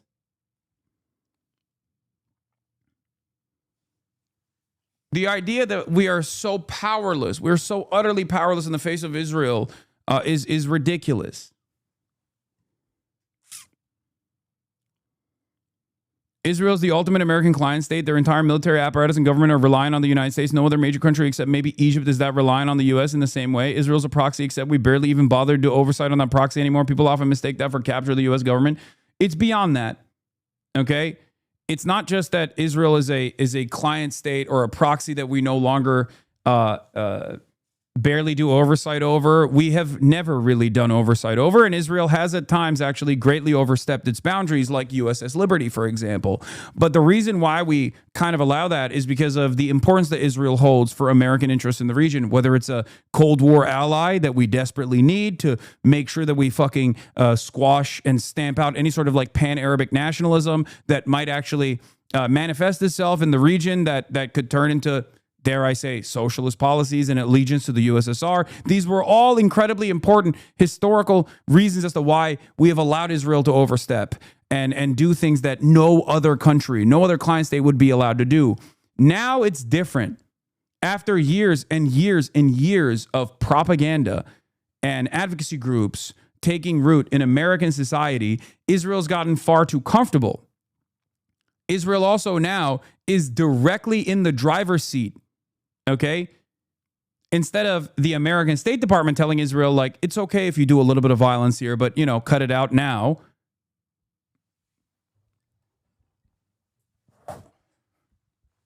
Israel is now in the driver's seat. Israel is basically, post 9/11, telling America, this is what you need to do. And America's going, yep, that's right. That's what we're going to do. What is this? You covered it well. How many countries support Israel? They could avoid the sanctions by receiving a sub from other countries so they no longer see the ads and continue the... Okay, dude, Jesus Christ.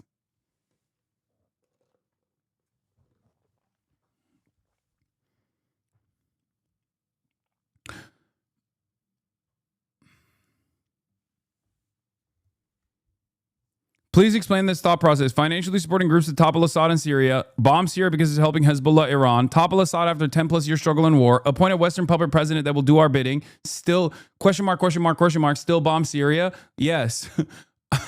That's what I mean. Israel is fucking up the bag for America. Like them doing this again. Oh, it glitched again. Okay, it's guys. The IRL Toolkit servers are eating. They're getting pummeled. Okay, the IRL Toolkit servers are getting pummeled.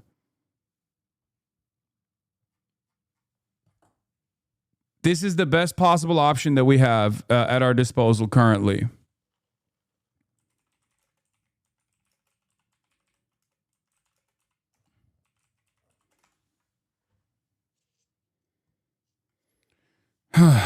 In any case,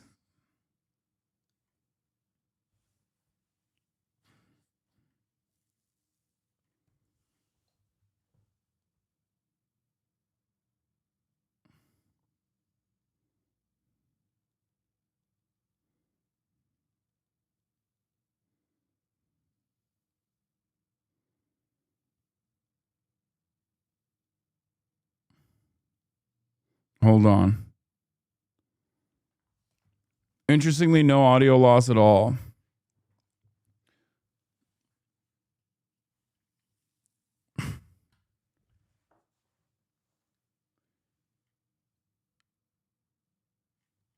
Okay. Where was I? Yeah, the idea that like America has no control over Israel is completely fucking ridiculous. It is a lie that people tell themselves. It is a lie that people tell others for some fucking weird reason. Not sure exactly why people tell this lie. It's I mean, I do know why people tell this lie. It's a way to basically wash our hands of the morality of the situation, to claim that basically Israel's just doing all this and we're just simply powerless in the face of all of the casual cruelty that Israel demonstrates with regular frequency. But it's not the case at all. It's a way to fucking deny moral culpability. Okay. And it is not true. It is completely not true. And it's not true when the Chuck Schumer and the Brandon and the Kamala Harrises of the world try to fucking make this claim. It's not true when like Ethan Klein tries to say this fucking idiotic bullshit. And it's certainly not true when Trump is president either. Okay? We are trying to dodge accountability. That's all this is.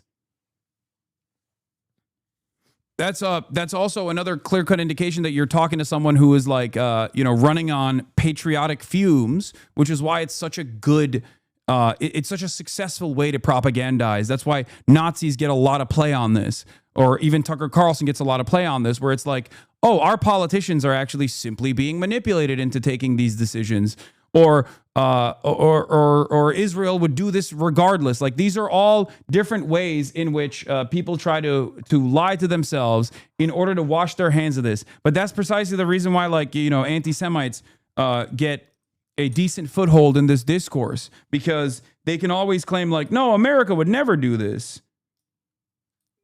Israel simply has figured out a way to manipulate American politicians by blackmail or whatever, it's just fucking bullshit. It's bullshit.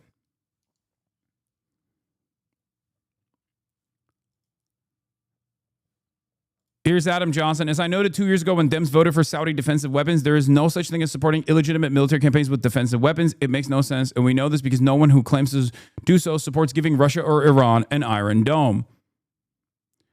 In November 2021, when Biden White House announced it would sell weapons to Saudi Arabia, it insisted it was okay because they were defensive. A Human Rights Watch report on Saudi death squads targeting Ethiopian migrants shows how those defensive trainings and arms were used.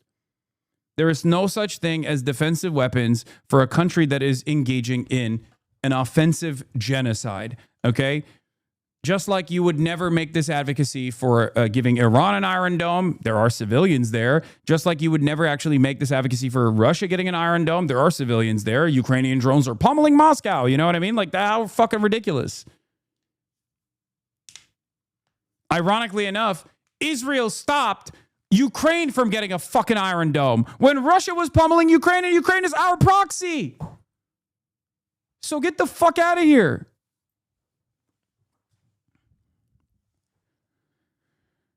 From a clinical standpoint, Zoran showed that you can totally avoid spats online by just never mentioning or explaining moderation. When he left his shift on policing unstated, nobody cared. while writers who explicitly said they liked what he was doing got pilloried. When you just avoid bringing up sore spots with your supporters, it puts the impetus on others to start an outrage cycle, which often is perceived as wrecker behavior and pisses people off. But when you light the spark yourself, it gets rid of that barrier entirely. This is a technical argument that that Ed Ingerumentum is making that is absolutely correct. And the simplest way to do this is never engage with the online left. Just don't do it. So it's double stupid. Not only was her vote on the amendment, the vote no on the amendment was wrong and dumb, but then turning around and consistently elevating like leftist voices that are criticizing you is additionally dumb. You should never do that, even when you're in the wrong, like in this case. Okay? If I was in AOC's corner right now, if I was one of her campaign staffers, I'd be like, please do not under any circumstance tweet. Okay? Do not respond. Do not read any of the fucking replies. Just do not respond, because that also elevates the story. That also makes it worse. And I say this as someone who is a leftist voice that constantly gets fucking pilloried by other members of the left all the time. It does not matter. Only time will show your true motivations. And the reality of the matter is, in this circumstance, her true motivations are on the wrong, okay? Not only is it wrong policy, it's immoral, but it's also wrong politically as well. But you should stop tweeting about the left regardless. Because it only makes it worse. So don't listen to criticism. Yes, that's what I'm saying. Don't listen to criticism, okay? Because your criticism in this situation is warranted, but in 99% of the situations is not fucking warranted, okay? That's it. It's just bad across the board. Like, think about it.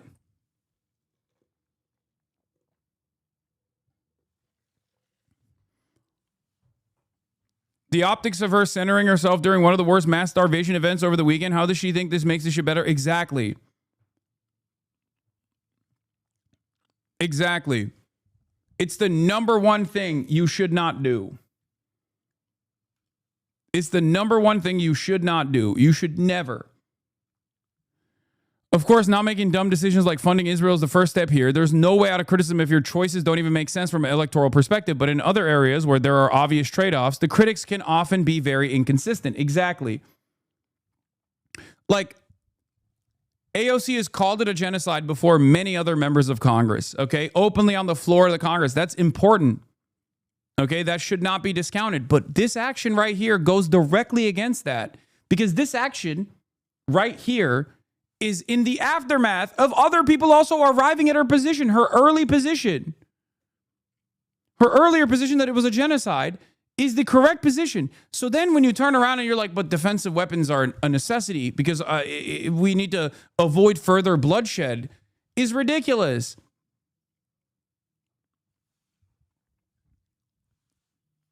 That's it. I'm not going to lie. It is getting old seeing you get disappointed in liberals.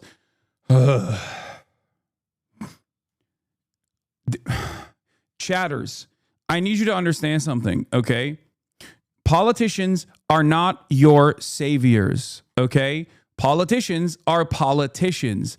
They are our representatives. Sometimes they will represent your interests. Other times they will not. Stop assuming that they're going to save you. Okay, they're not going to fucking save you. That's the difference between you and I, is that I see them as a weapon to wield. Okay, I don't see them as my salvation. I don't see them as the solution to these problems. I simply see them in an incredibly pragmatic way. Okay, I see them as a potential thought leader that can reach out to a much broader audience and get them to also arrive at the position of truth, especially when it comes to Israel conducting a genocide. Okay, that's the difference. A lot of you, for some weird fucking reason, think that like AOC is going to be your savior. You think that she is going to be 100% on board with every single thing that you believe. Some of you also think that for Zoran Mamdani, for example. I don't, and I love Zoran. I think Zoran is great. Okay. Zoran is a 33-year-old Muslim socialist who is an avowed anti-Zionist, okay? I have never felt as closely represented in American politics until this man. And even then, I understand that there are limitations, okay? I understand that there are going to be moments where I'm at odds with him, where I disagree with him. Use politicians as a jump-off point to organize. Use politicians to create networks of pressure, okay? That's it. No one is coming to save you. China is not coming to save you. AOC is certainly not going to save you. You have to save yourself. You have to organize. That's the point. I understand this reality. Many of you don't. That's the problem. That's why you get you get into this stan culture behavior where you feel like your favorite K-pop star is dating someone that you disagree with. And you're like, oh, I can't believe she would betray me like this. This is not a betrayal, okay? It's only a betrayal if you thought that AOC was like your champion, okay?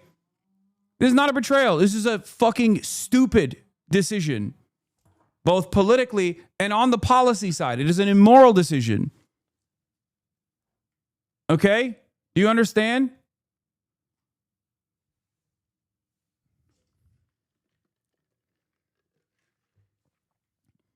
Mevlevi Maoist, this is insanely rich coming from you.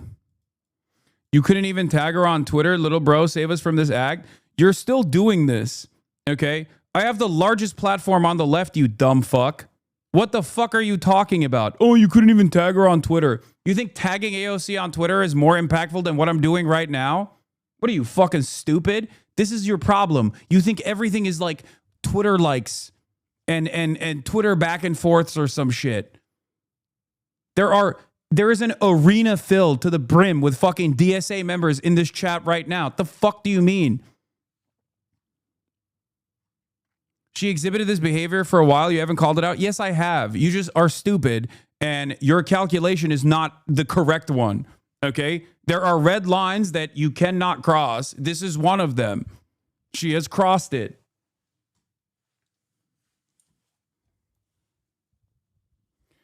Aren't you adding insult to injury by commenting on this? How do you expect her not to respond? Because she's a fucking politician, okay? She's a politician. Of course, as a political commentator, when a politician, whether I like them or not, whether I am in contact or not with them, when they do something like this, I'm obviously going to respond.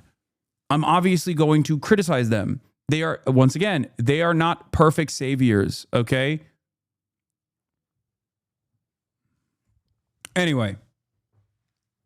Also, I have criticized AOC many times, especially when it comes to foreign policy related things.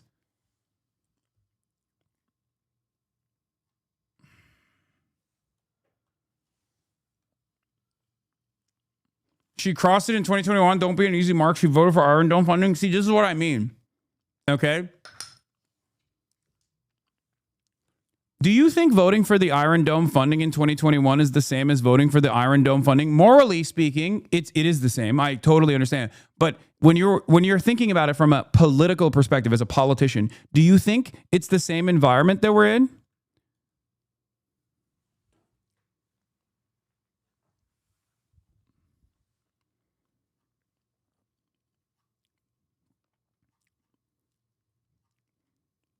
In 2021, when she voted for Iron Dome funding, Israel's favorability in the eyes of the American public, morally, yes, it's the same. I don't care about context. Yeah, well, then you don't have to have this conversation. Because I'm on your side. I have the same perspective, okay? But we're having a totally separate conversation here, okay? You need to bracket this off as policy and politics, okay? Morality in this circumstance is irrelevant. Okay? We all already know that this is a totally repulsive and immoral act. Everyone is in agreement on this. Do you understand?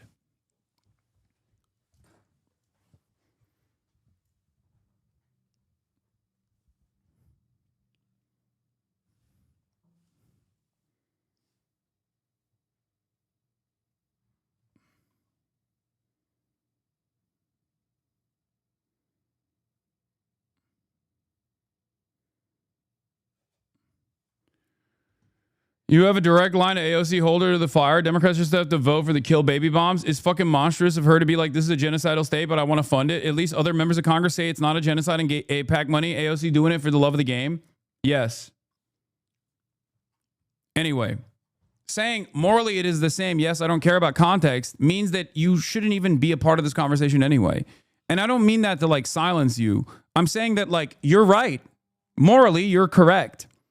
But we're not having a conversation about morals. We're talking about politicians and what they seek to do. Okay? Because this is already immoral. It was immoral in 2021. But now it's not only immoral, but it's also a stupid mistake.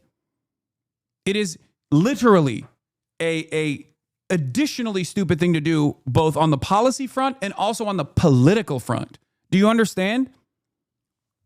This is extra. This is extra bad. So when I go back to the 2021 dynamic, when I talk about that, I'm not saying that was a good decision back then or that was a moral decision back then. The moral calculus is still the same. However, now she has no fucking reason to make this decision. That's it.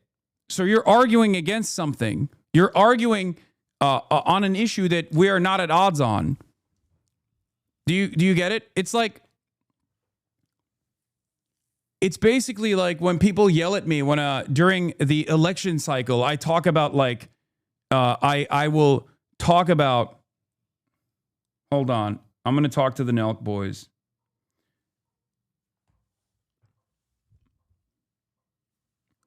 During the election cycle, I'll talk about like,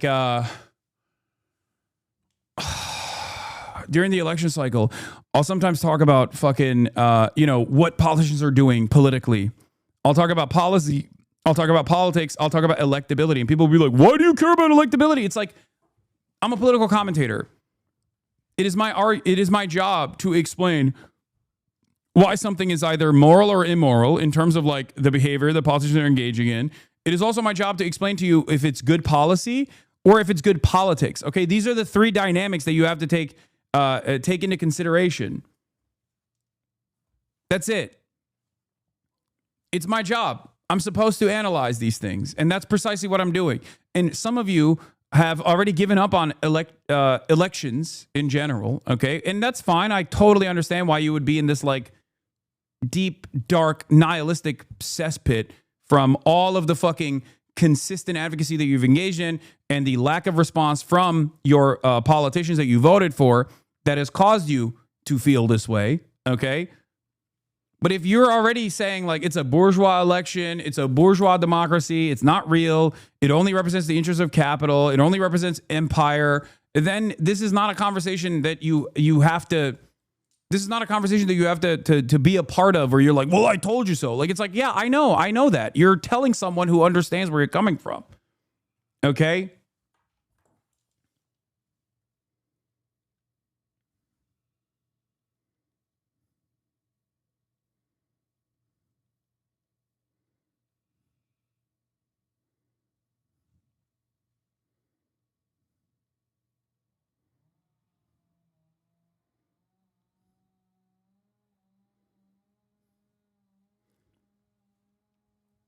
Hold on.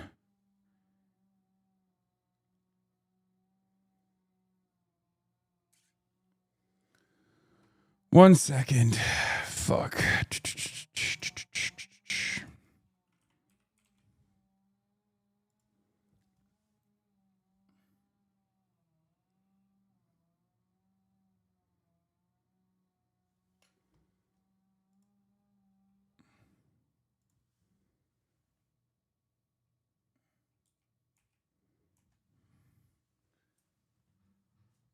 Why is chat moving slow? 40K viewers? Real question.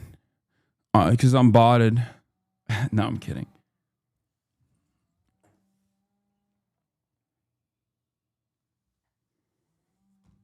Is it the same similar worldview, but from a different angle? Okay, hold on. I got to start the virtual camera real quick. Hello? Hello. Can you hear me? Yeah, we gotta get the camera on. 1 second. I'm going to turn it on right now. Hold up. My camera, OBS virtual. You're streaming too, right? Yeah, I'm live right now to 41,000 We see people. ourselves. We don't see you though. Hold on, I'm gonna turn on the camera. What's All up, my right, old friend? Hasan, what's How up? was the bachelor party? good to meet you over Discord. Yeah, you're the last Nelk standing that I have not met. And then you met and introduced you guys. Okay. All right. So I haven't seen what you guys did, but I assume that it's a. Wait, you can hear us, right? Yeah, I can hear you guys. Good. All right, let's hear what you got to say. Okay. Hold on. Can you All also right. say hello to my friend Kyle here?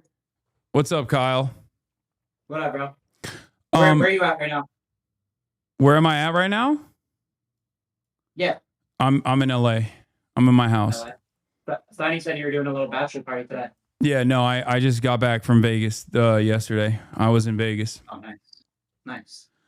All right, so you guys interviewed the Adolf Hitler incarnate, Benjamin Netanyahu, and now everybody's yelling at you guys. I assume, right? Is that what's going on?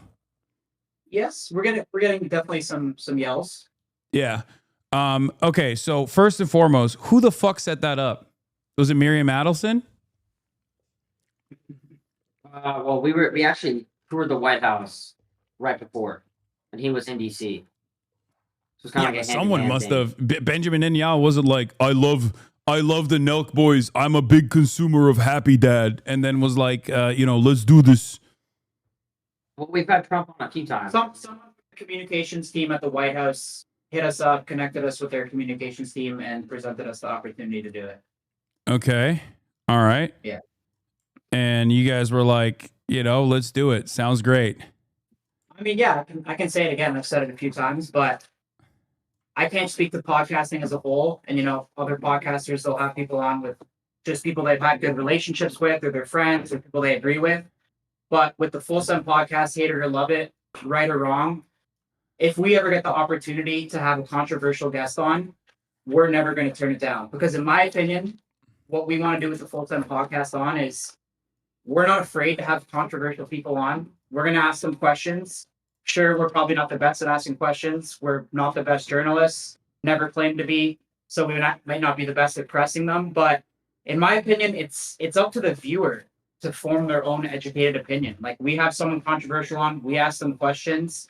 I think people give us a little too much credit when they say, oh, you're platforming him, or like, I think, sure, we have a young audience, but they're not fucking stupid. And we don't think they're stupid whatsoever. And I think this podcast is a perfect example of that. If you go and read the comments, just because we have someone on, we're sitting beside someone, people aren't going to be like, oh my God, Nelk's with them. Like, I fucking love this person. Like, yeah, wait, that's just not the way I don't think anybody loves Benjamin Netanyahu. I don't even think American presidents like Benjamin Netanyahu.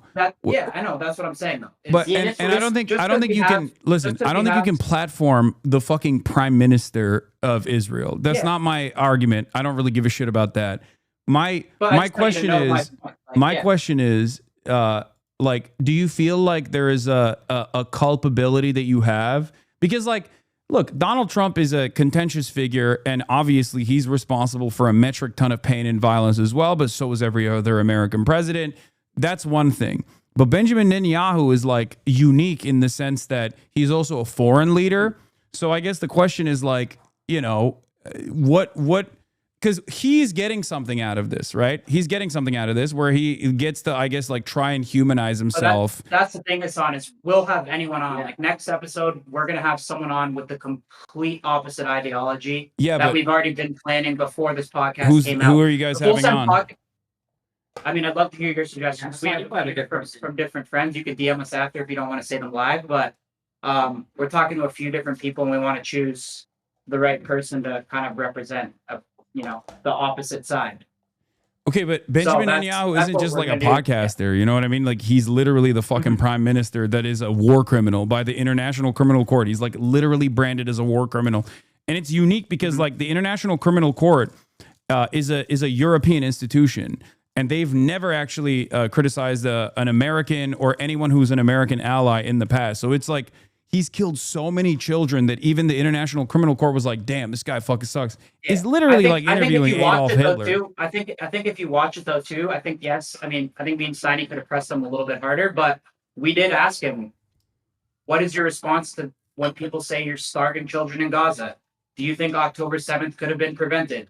Are you trying to implement regime change in Iran? Like, Americans don't want another war with regime change. So we definitely did ask him some questions that I think people wanted to know. Okay, what did he say? I mean, of course, he said for starving children in Gaza, he said that they bring the food in and Hamas steals it and then sells it. That's a lie. You know what I mean? Like, that's so. Right. So here's the thing. What's your opinion? So, Hasan, you got to remember that one side's going to say one thing, and the other side's going to say it's a lie. I don't think you guys having a conversation with Benjamin Netanyahu is the interesting point of contention here for me, at least. Like, I mean, I think it's in and of itself, it's like worthy of scrutiny, because it's like, you know, you guys, it's like interviewing Adolf Hitler. Like, would you interview Adolf Hitler during the Holocaust if you had the opportunity? Probably not, right? And we had less information on the Holocaust while it was happening than we do on this modern iteration of a genocide, because we get to see it in real time because we have the internet. Okay, so wait, what's your response to what he answered us? You didn't even talk about that. It's a fucking lie. No human rights organization that works on the ground, from the UN to the World Food Program, has ever agreed to the Israeli position that this is all Hamas stealing aid or whatever. As a matter of fact, they've openly said that is not the case at all. It's just a way for Israel to continue justifying its starvation policies against the entire civilian population of Gaza, so that they can claim that, like, oh, Hamas is just like stealing this aid. It's bullshit. They've never actually given a single piece of fucking evidence for this. It is just a claim that people have to supposedly take at face value because Israel said it. It's a lie. And what's the other side's proof? Just so we can play both sides here. Well, the other side is not even like the side of the Palestinians. I'm not even offering the side of the Palestinians. The Palestinians obviously think that that's bullshit as well. But the other side is an unbiased third party. The World Food Program is not, you know, on board with Hamas. The World Food Program or the UN is not Hamas or anti-Semitic or anti-Israel, beyond, you know, the obvious reasons why you would be anti-Israel, because they're doing these things and then lying about it. So what's your overall opinion of us? Like Kyle just stated, that we're having a world leader on. That's what we're more focused on. I think it was dumb. I'll be honest. Because it's not. But you would do the same thing, Hasan, if you had the opportunity. 100%. No, I mean, there's a difference, though. I'm well equipped to have a conversation with Benjamin Netanyahu, because when he says something like that, I can turn around and be like, well, the World Food Program has said that, you know, there is no evidence to suggest that Hamas is stealing aid. Whereas you don't have that follow-up in that situation. And Benjamin Netanyahu knows that, and his team knows that, which is precisely why he went on the Nelk Boys podcast and he didn't go on, you know, my stream or something. And I don't even know if I would honestly have a conversation with him if given the opportunity. In my opinion, I think that, like, for example, I think Trump is really good on the podcast. Like, obviously, that's why he did his whole podcast. I mean, he's clearly a good speaker. Like, you can't deny that. But I think, in my opinion, just because we platform someone, it doesn't necessarily equate to, like, a positive outcome for the guest. And I think this is, like, a perfect example of that. Like, this could even be a negative thing. No, I think in the grand scheme of things, like, it's not moving the needle, because Benjamin Netanyahu gets positive coverage from every outlet. He gets positive coverage from every outlet. So you guys are marginal in that regard. It's not like all that significant. But if you're looking for that's what I'm trying to say, though. What do you mean? Like, if Fox News has him on and they're more supportive of him than we have him on. CNN that's why I'm saying it's marginal. Like, you having him on is marginal, as opposed to, like, him going on Fox News, MSNBC, CNN, CBS, all of those other outlets, and then not just Benjamin Netanyahu, but like Israeli envoys going on CNN every night and saying, "Well, we blew up this mosque, or we blew up this church because Hamas was in it, or whatever." That is ultimately playing a role in crafting this elaborate narrative that Israel is always in the right, Israel has a right to defend itself, and that they have to do these things. They have to contextualize this violence. Like, all of that plays a much larger role. You guys just basically are presenting a similar perspective that you get from CNN, or Fox News, but now to a younger audience that's going to look at, I guess, maybe Benjamin Netanyahu and be like, he's a chill guy that you can hang with, but I don't even know if he's capable of doing that. Wait, Hasan, here's kind of where I disagree with you. Is if you watch CNN or you watch Fox News, you kind of know what narrative you're looking for. And with us playing that neutral ground, you don't know what you're going to get, right? So that's the differentiator. And like we told, I don't know if Kyle mentioned this earlier, but we're having a pro-Palestinian on as our very, very soon here. So I don't know who you guys are having on, but I mean, it depends on. What I'm trying to say is like, how are we, if we're a neutral podcast, how are we anything like either side? If you know what you're going to get when you tune into either network. No one is fully neutral in that regard, right? Because like that's why I asked, like, would you, if Osama bin Laden wasn't dead, would you interview him? Do you want? I mean, honestly, I don't know. That's a tough question. Would you? If Osama bin Laden wasn't dead, yeah, of course. And the same but it would be contentious in the same vein as the Benjamin Netanyahu interview.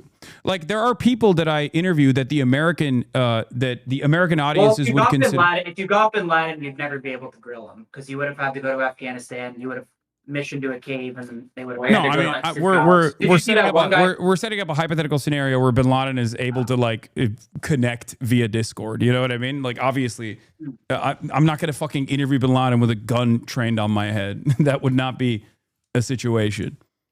Like that would not be the case. He's dead anyway. In the hypothetical, right. Well, I mean, would you be able to? We interviewed him in the White House with fucking 20 people standing around us in suits that we didn't know who they were. So it's almost. I think in that not the same situation, a little different. Yeah, I mean, respectfully. Okay, so my point is, it would not. Would you be neutral with bin Laden in the same way that you're like a neutral podcast? I think we would. Yeah, we would do our best to ask him tough questions. Okay. All right. I think what there's about a sense ISIS? of understanding too, right? Well, what about Adolf Hitler? I think we'd always kind of play the neutral role. You would play a neutral role interviewing Adolf Hitler. I don't think that's the case. I think you're just saying that right now because you want to. We're just not the best at grilling guests and pushing back on them. To be honest, like I said, we're not claiming to be good journalists. Like we can ask a question, but when it comes to like a follow-up question, I'll be honest, we're not the most. Like I've never claimed to be super educated on this. Hasan, you haven't even watched the podcast. I haven't. I haven't had time. I don't know. I don't know what kind of questions you guys ask, but I assume. Wait, listen. The first few minutes is us sitting there like, yo, we are not qualified to do this. This is fucking insane. We acknowledge the fact that, yeah, you're right. We're not the best journalists. We're not the most fit to do this. But the fact that we had an opportunity to interview a world leader, two guys like us, we're going to jump on that just as I know you would. So yeah, but the difference is the difference is like if there was a situation where I felt like I was ill-equipped for the task, I would just not do it. You know what I mean? I didn't say we're ill-equipped, but I said there's people probably more fit. Well, I mean, if you're I mean, this is a unique opportunity. You have an unprecedented opportunity. The Full Send podcast is. I'll be honest. No. Let's be honest. The Full Send podcast is never going to be the fucking best line of questioning. Like, I'll be honest. That's the honest truth. Let's be fucking real here. That's exactly, and that's why they choose us, and that's why the show is what it is, because we're kind of dumb and we're not the best fucking. We're not. Let me ask you guys this: is there a person? The podcast is what it is. Is there a person that you guys wouldn't interview? Because like we're also like now stuck on whether you guys should be interviewing Benjamin Netanyahu or not. I think if someone is in today's age, like right now, I think that's a fair question to ask. Right now, like, would you? What did you say? I think about right now. You guys speak to people that are alive because you can't speak historically. Yeah, we're saying right now because that's pretty much where we're at. So like, if we could interview anyone right now, like who would we say no to? Is that what you're asking? Yeah. I can't think of someone. Okay, so like even out of like because the reason why I have to go back to historical figures that have conducted genocides is because like Benjamin Netanyahu is doing one right now, and he's not even the singular force of evil here. But you're talking about hypotheticals, bro. That's where you lose me, because you're talking. Well, I mean, the reason why is trying. Well, I'm using this as an analogy. Like Tucker Carlson had Putin on. other journalists have. Yeah, there's Tucker war in Carlson. Russia and Tucker Ukraine. Carlson had Vladimir Putin on, and when Tucker Carlson had Vladimir Putin on, he did that in a capacity to do propaganda for Vladimir Putin. For sure, he didn't push back at all. He was there. He was in Russia, and he did it specifically so he could do. You really can't. You really can't in that situation. I know, but that's precisely why, like, sometimes it's better not to take that opportunity. You know what I mean? That's my position. Like for the And Tucker, even then, Tucker when I Carlson, saw I the- can't when believe I I'm saw saying the this, but Tucker Carlson is still more equipped to at least have like follow-up questions. Like, think about the Ted Cruz interview that he had. Oh, Like, he obviously is. Yeah, of course. Tucker's the man, in my opinion. But when I watched that Putin interview, like I thought Putin was like dodging questions and he like didn't answer anything. So that's what goes back to my point of like platforming someone. And I think just because we have someone on, it doesn't always mean a positive for the guest. And I think, I mean, if you go read this comment section, like I don't think this is necessarily a positive thing for Netanyahu. Yeah, but it's not a positive thing for you guys either, because most of your audience is probably already anti-Israel and anti-Netanyahu. So now they're yelling at you guys. That's so fine, now because I can sleep at night knowing like our intention with this, and you know we're not fucking pro-Israel. I'm not pro-Israel. I don't know enough about this conflict, to be honest. I only see what I read online, and I hear his point of view, then I hear your point of view. I really have no idea what's going on. I'd love to learn more. But yeah, but I think you got to do that before you do an interview. Look, my point is this. Okay, wait, but Hasan, what you guys did is from my estimation, okay, what you guys did is no different than like what CNN does, okay? You just basically presented someone who is a war criminal, someone who is doing a genocide in a somewhat neutral light. And you can't be neutral when you have someone like Benjamin Netanyahu directly in an opportunity to talk to him. But that's what happened. So there is moral culpability here for you guys individually. Well, I think this is the way we roll. The way we roll with this is it's going to give us the opportunity to get the biggest people in the world. And I think you'll know by the Full Send podcast when you watch it. It's like, hey, we're going to watch these guys are going to get big guests. We might not necessarily get these guys grilling these people, and that's just what you're going to come to expect. I know, but if you don't grill them, then all you're doing is like, you know, just like I said, we're having them on. And what you're doing in that situation is basically just propaganda, no? I still think people are hold on. Wait, Tyler, you're missing the biggest point here, Hasan. We're looking to have someone from the opposite side and give them the exact same opportunity. Okay, well, you would have to have. I mean, there is no opposite side, because like there's one side that's being genocided and the other side that's doing the genocide. So in this situation, like it would be like interviewing the leadership of Hamas. You know what I mean? And that's illegal under. I mean, I don't think you would be able to conduct that on your own. We would 100% do that if we were safe. Yeah. Yeah. If the Iranian supreme leader called me right now and we knew we were safe, we would obviously do that. Okay, the Iranian supreme leader is not. Which I think it's funny. I think it's funny that you haven't watched yet because you're going kind of ham on us and you haven't. Well, I haven't I haven't had the opportunity to watch it. I was going to get I to understand. it. You're busy.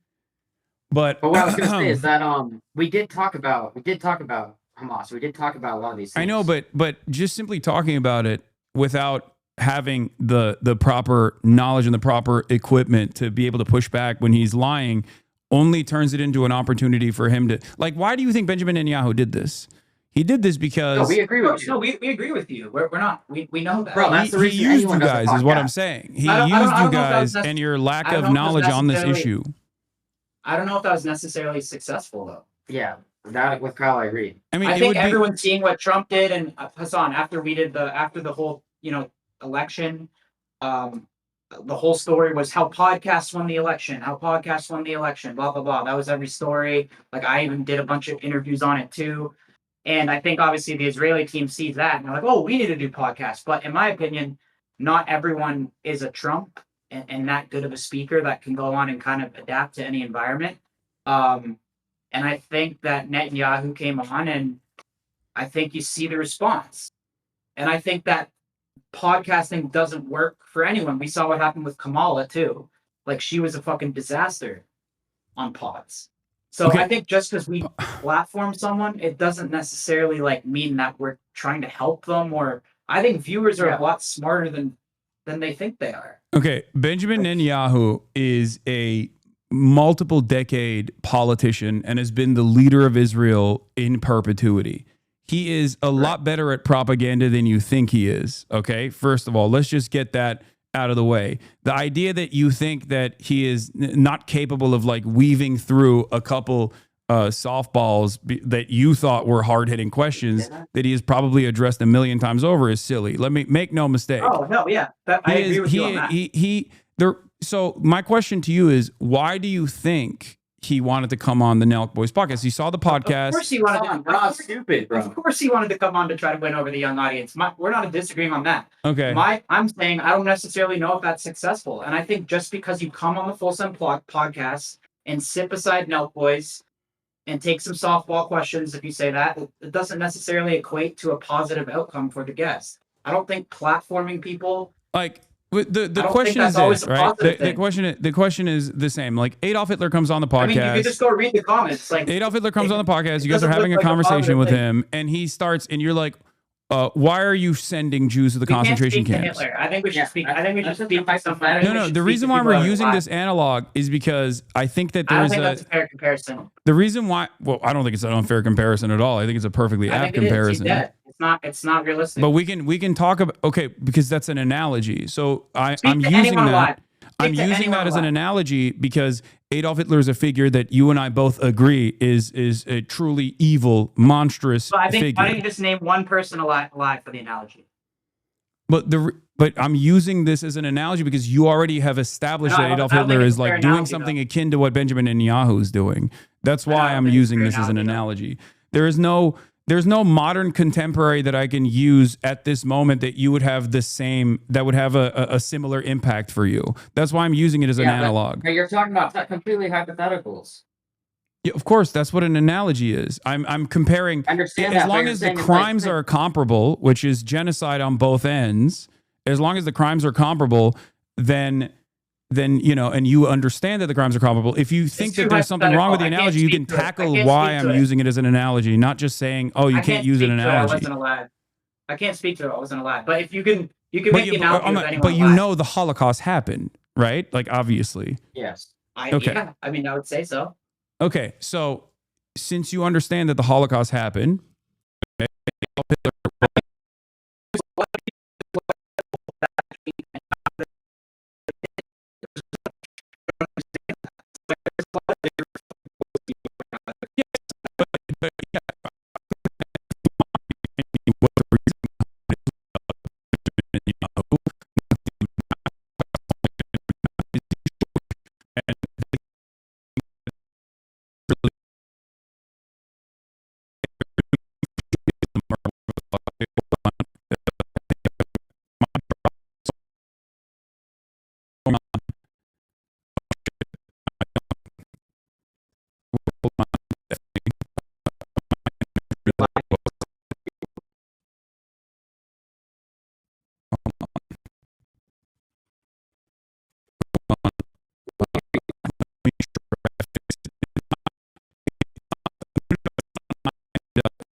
service that we pay a lot of money for, so it's really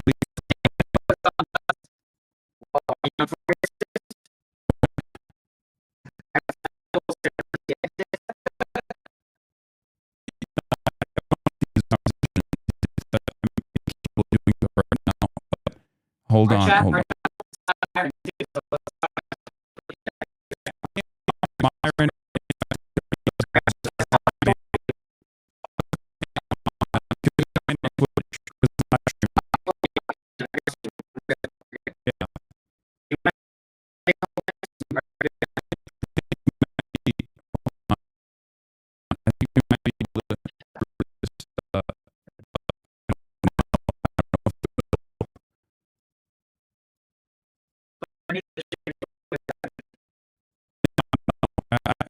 I am.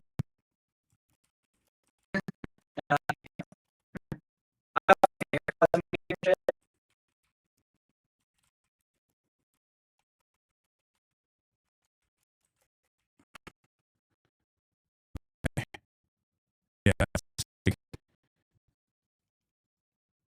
Do you not see it? We'll continue for later. But I don't think that I should on the sure.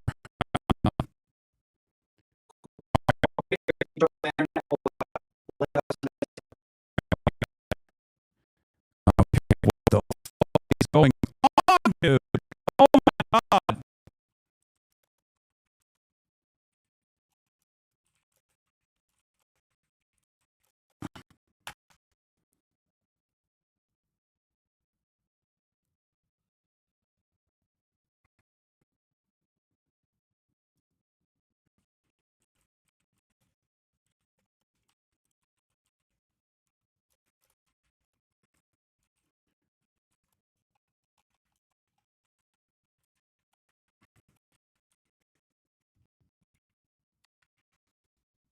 Sounds like okay now.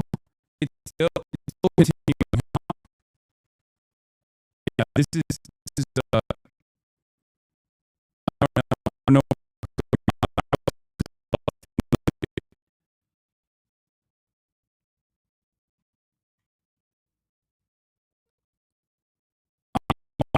Busted chatter. I know it's not and it's literally we're using that are getting cooked. Go on YouTube.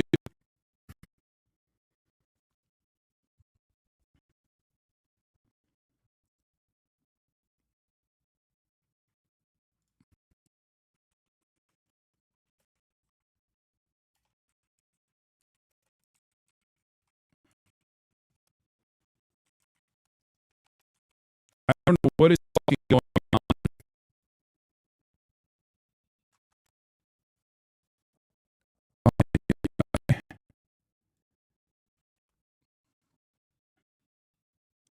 Is that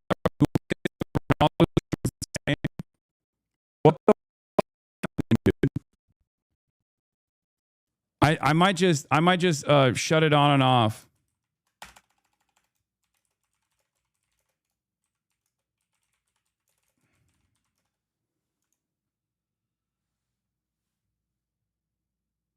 Wait, it's back? Oh my god, it's back. It ended. Oh my god, just like that.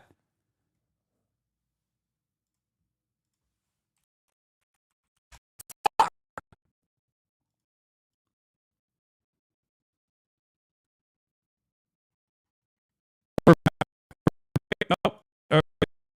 Not back.